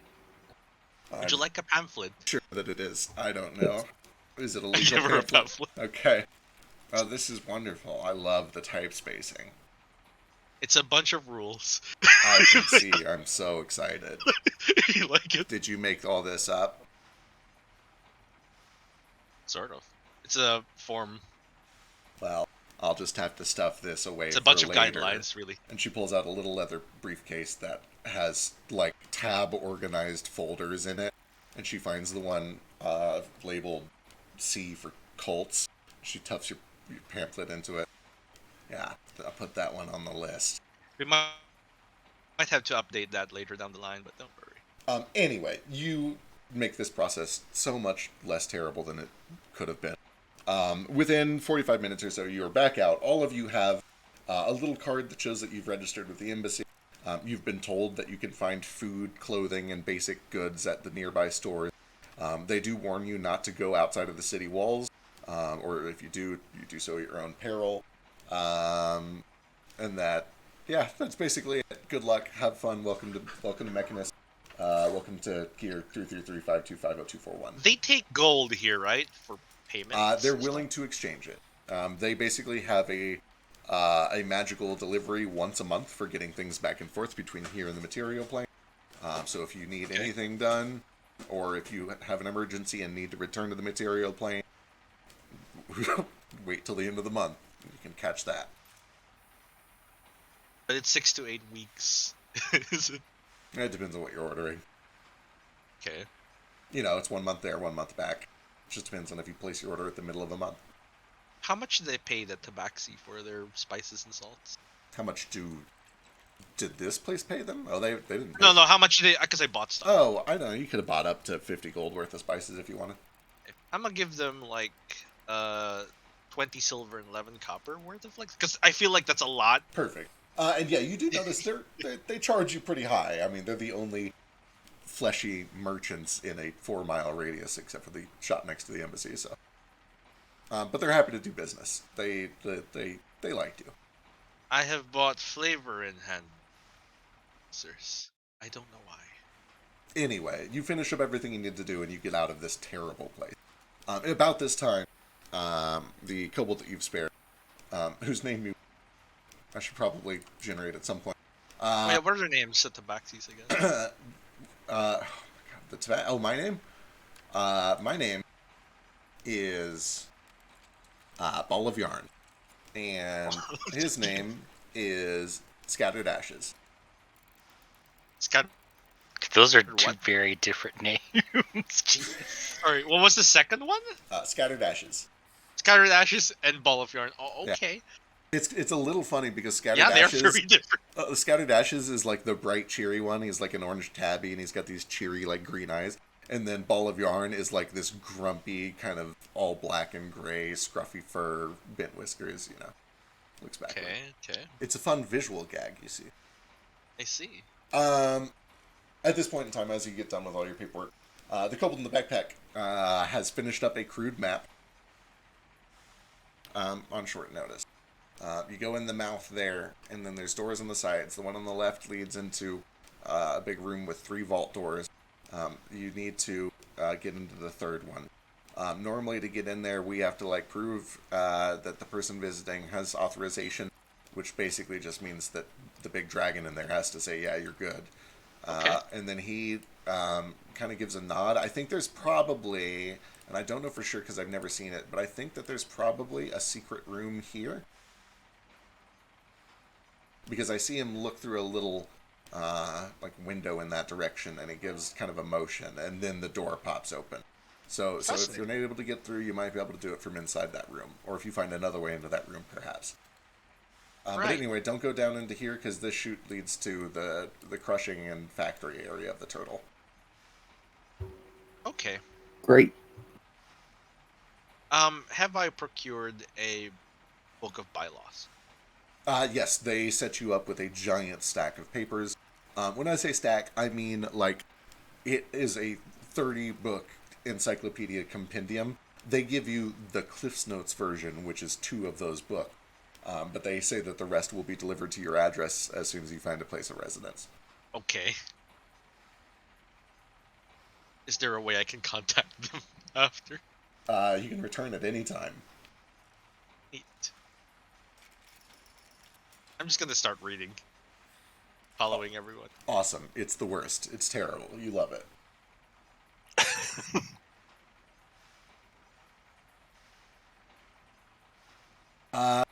where do you guys go? It's probably about 8:30 or so. At least according to the giant clock tower in the center of town. I guess we go back and find turtle number 644 or whatever it was. Yeah. Unless y'all wanted to rest here for the night before we head back out to the Well, meadows. it is a city. We can probably find like a pod hotel. I think I saw somebody selling something that kind of looked like food back there, but I brought sandwiches anyway. I brown bagged it for us, so. Oh, I brought you these, and he gives Nordro the spices and salt, in case you didn't bring your spice rack with you. Thanks, friend of mine. That's nice. I didn't bring my spices with me on account I pre-made all the food, so this would be nice to get Just stuff in a little more case. pop if we need it. Yeah. Right next to the embassy, you do see that there is a little, just kind of rent-out motel. It looks super shitty, but it is advertised for visitors.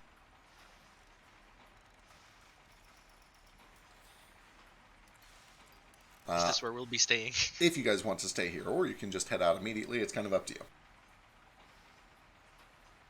How long has this adventure taken so far? Most of it was spent traveling. You guys warped out kind of early in the day, a little bit before, like, 11 or so.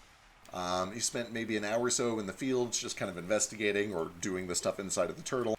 And then you traveled until kind of the afternoon. Arrived at the city just after sunset. And then spent a couple hours getting used to the city, going to the embassy, having the altercation on the street. So it's been a full day. You guys have been doing about 11 or 12 hours of travel or, adventuring stuff. Yeah, decent. Yeah, let's take a rest and move on in the morning. All right. Yeah. Getting situated in the little temporary motel is an easy enough process. They charge you a nominal fee that you guys can pay very easily. The rooms are exactly what you would expect. It's kind of just these rows and rows of identical closets with simple, just basic cot-style bed. But it's a place to sleep. And you guys are able to get a rest. The night goes smoothly.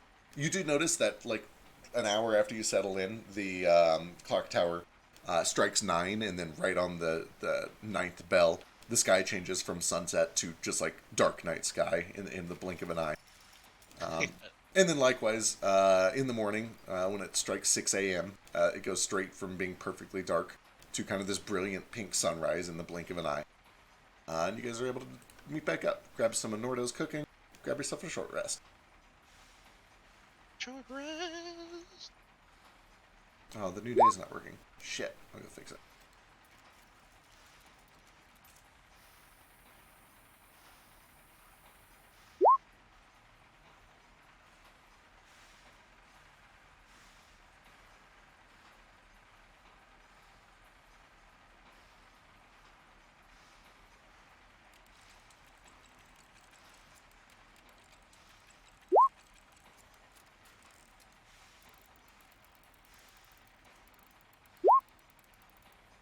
It's Tuesday, November 5th. November. The world is your oyster. Where when shall we you go? wake up, the city is already alive and buzzing with the sound of monodrones and other drones. Now that it's kind of early in the morning, you can see that there's a pretty big variety in all sorts of different shapes. There are circles and spheres. I guess it would just be spheres. There are cubes. There's pyramid. You even see at one point this giant one, like the size of a sedan, that's got kind of 5 arms, like a starfish. Hexagons? Kind of crawls down. You haven't seen a hexagon yet. You've They're seen. icosahedrons. You haven't seen any icosahedrons yet either.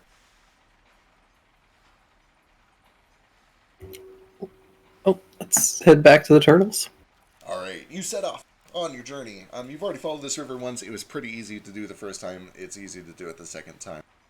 After about 3 hours of travel, you come cresting over a hill, looking over a meadow that smells like gasoline. And sure enough, right where you left them, you can see that there are about 12 of these giant copper turtles, and a bunch of monodrones just kind of filling the fields, tagging leaves. Where's our kobold friend, and what's his name? he is happy to come with you if you want. He would prefer to avoid trouble, so he'll probably wait outside once you get going, unless you tell him that he needs to come. He'll do whatever it takes. But just as a reminder, I do retire in 6 days. That's fair. You can go wherever you wish, but if you want to go home, I guess we can send you home. My name is Toddy. Toddy. Nord will give Toddy half of his sandwich that he packed for meals. Well, thank you. Is this rat? No, afraid not. It's turkey. I still haven't eaten. Sounds exotic. It's I suppose it would be if you live underground. You probably ain't never seen a turkey before. Whatever it is, it's delicious. I'm glad you enjoyed it. We got a little extra salt if it ain't salty enough for you. Sure, yeah, actually, I'll take some more. Just hand him Nomad's little pouch of salt that he bought. Yeah, he puts a little too much onto it, but he seems to enjoy it. As you kind of browse through the meadows, you do eventually find one with a big old 644 emblazoned on the side of its neck. It's currently just kind of grazing on some of these weird synthetic plants. All right, I jump up its asshole. Is that the entrance? Well, normally you go through the mouth. You kind of just wave it down and then shout your business, and then they let you in. Oh, all right. What's the game plan, Or though? you could try to go up its butthole. No, I'll take its mouth. Could be a secret entrance. Okay. I think first we talk, and I explain how I am a descendant who needs to go and talk to go into that room. And when that inevitably fails, we just kick the shit out of him. Like proper adventurers. It sounds like a damn fine plan to me. It's one of the best plans we ever came up with. Yeah, it's simple, to the point, and we have a plan B, right? This is great. This is excellent. All right. My character sheet's fucked up. I have to refresh. Good luck. Plan A, trick the dragon into letting us in. Plan B, kick the shit out of the dragon and go in anyway. I'm re-preparing some spells since it's a new day, and I've learned what we're doing the next day. Excellent. All right. You guys make your way over kind of in front of this thing to try to get its attention. And you do, after a little while of flagging it down, see that it kind of lumbers up and it tilts its head, and one of the big lens eyes looks at you. And then you hear a click and the sound of a microphone adjusting in a loudspeaker. And you hear a kind of deep, draconic voice. In Draconic. What is your business? This is Ozigalius. I'm here to open the door to Storm Cellar. It waits for a moment. The turtle itself is kind of just like blank and motionless during this time. But during the silence, there's kind of an awkward tension as presumably the person on the other side decides what to do. I wait far longer, and then I tack on a brother.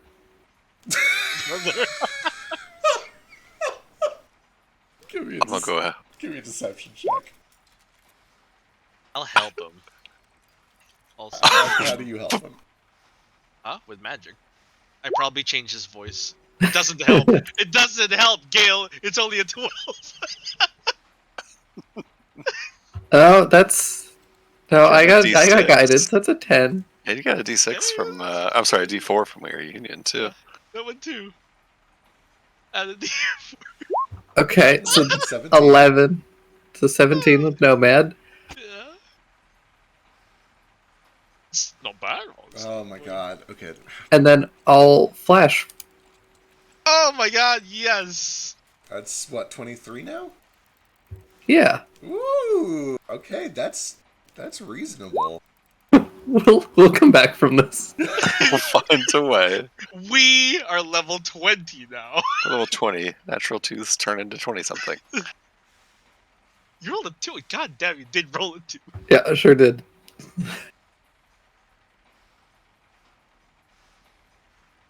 Yep, almost 1 in 400 did it.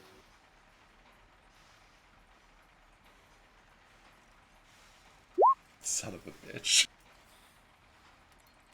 Interesting. Alright. The turtle kind of squats its shoulders down and plants its feet, lowers its head, and opens its jaw. And as it does, you can see that the kind of throat doors open wide, and when they do, there is no laser grid behind it. It appears that they've been deactivated. Throat. Excellent. These definitely won't get activated as I'm walking down this hallway. We've gone through this before. Oh yeah, fucking, we were injured, right? We should fucking roll some hit die, Nice. I guess. Let me just roll some hit die.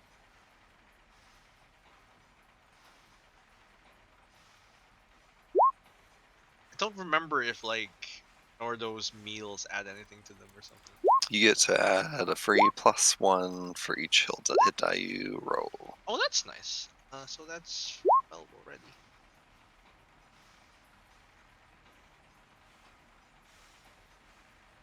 I think. Pretty sure that's how it works. Then I'm at max HP.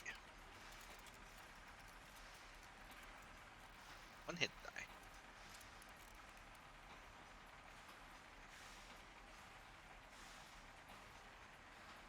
die.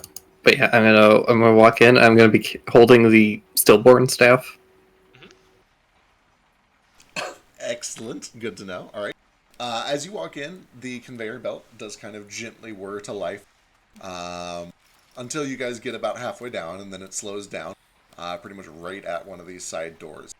And you do see that both of them slide open, revealing some chambers past there. One of them, the one on the right, let's see.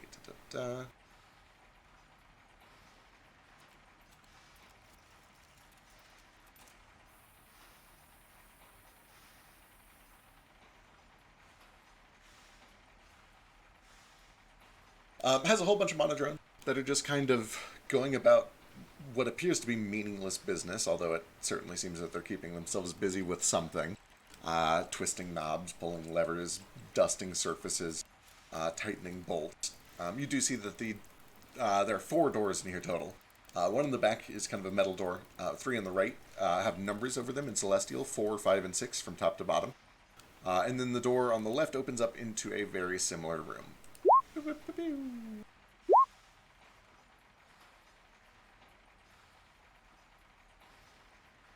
Where there are more of these monodrones, another set of doors, this time labeled 1, 2, 3 from bottom to top, and sitting at the back of the room, a pretty big dragon, although compared to some of the other dragons that you've encountered, much smaller.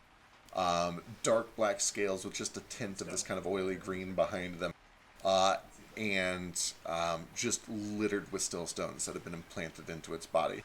You've definitely encountered a creature like this before at Chul's castle. It looks very much like that.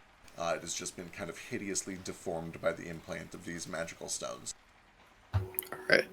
So we're gonna try and go towards door 3. Alright. As you step up to door 3, this dragon kind of looms down, and it looks right up close at you. Says, "You look familiar. Where have I seen you before?"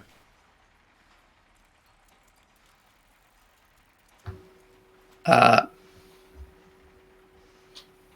am also born of his flesh, so my appearance would obviously be recognizable to you, but we haven't met. He kind of... Have I met this person before? No, straight up you haven't. Okay. He begins to kind of scrutinize you, like he knows he's seen your face. He knows, he keeps looking at your leg, and it's like, that leg, something, I know that I've seen this before. And he does his best to rack his tiny little brain to see where he has heard about this before.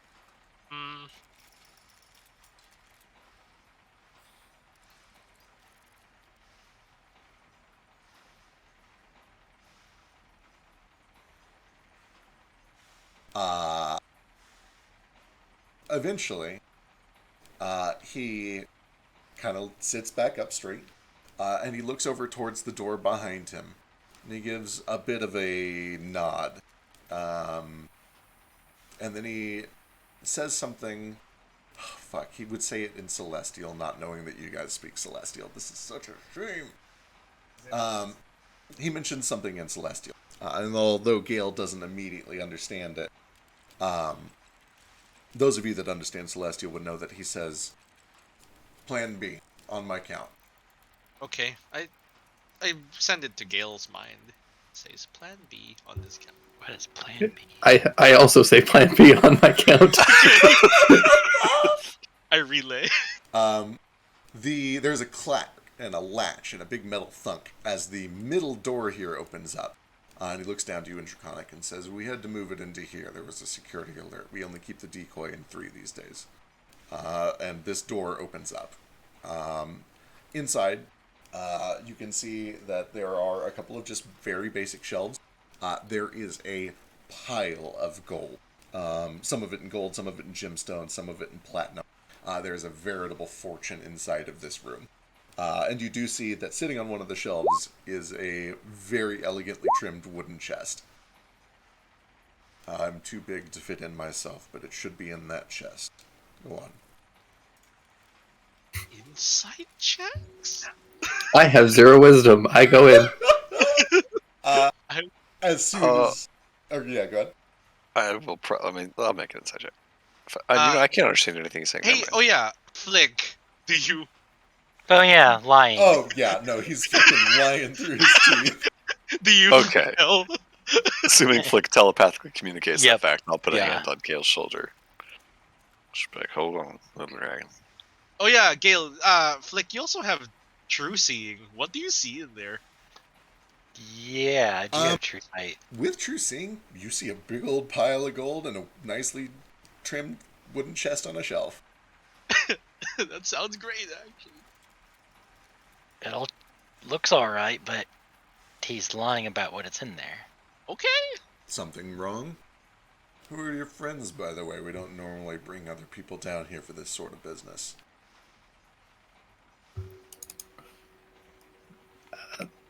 They're my associates on the material plane.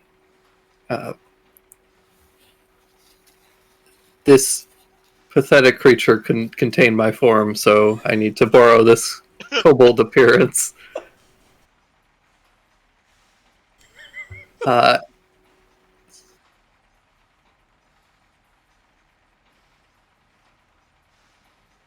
Now, could you show me where the actual lever is? Sure. I'd be delighted. And he rears back and begins to charge up a breath. But we'll roll initiative.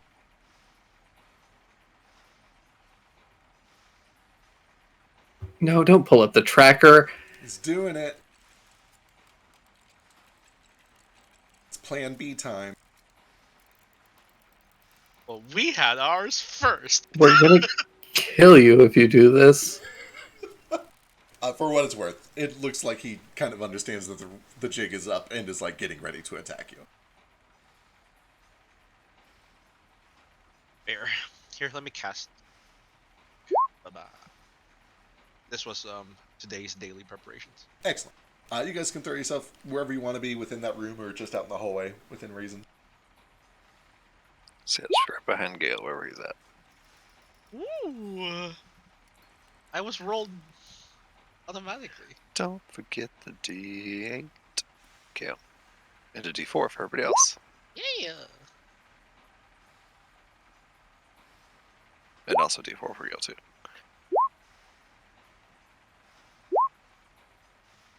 It's going first. I hope not.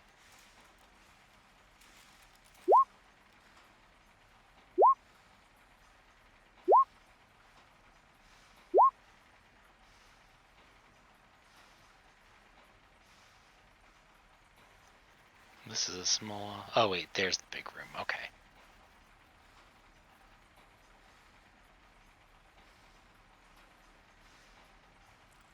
Also, it is 11:30. I don't know if you guys want to keep going for a little bit or pick up on initiative next week. It's up to y'all. Yeah, we do need like mode ace. I was gonna say we are down several people, and I did Dice Yeah, Irish. let's pick up one where you got Yeah. them again. Cool. It's always fun to start on initiative. Oh, this dude's a bitch, so he's gonna be down in one hit. He is. He might. He's an absolute bitch, I have no question. All right. Yeah, I know Motenace just got back from, I think it was a concert or something, so they were out for the night. We'll Yeah.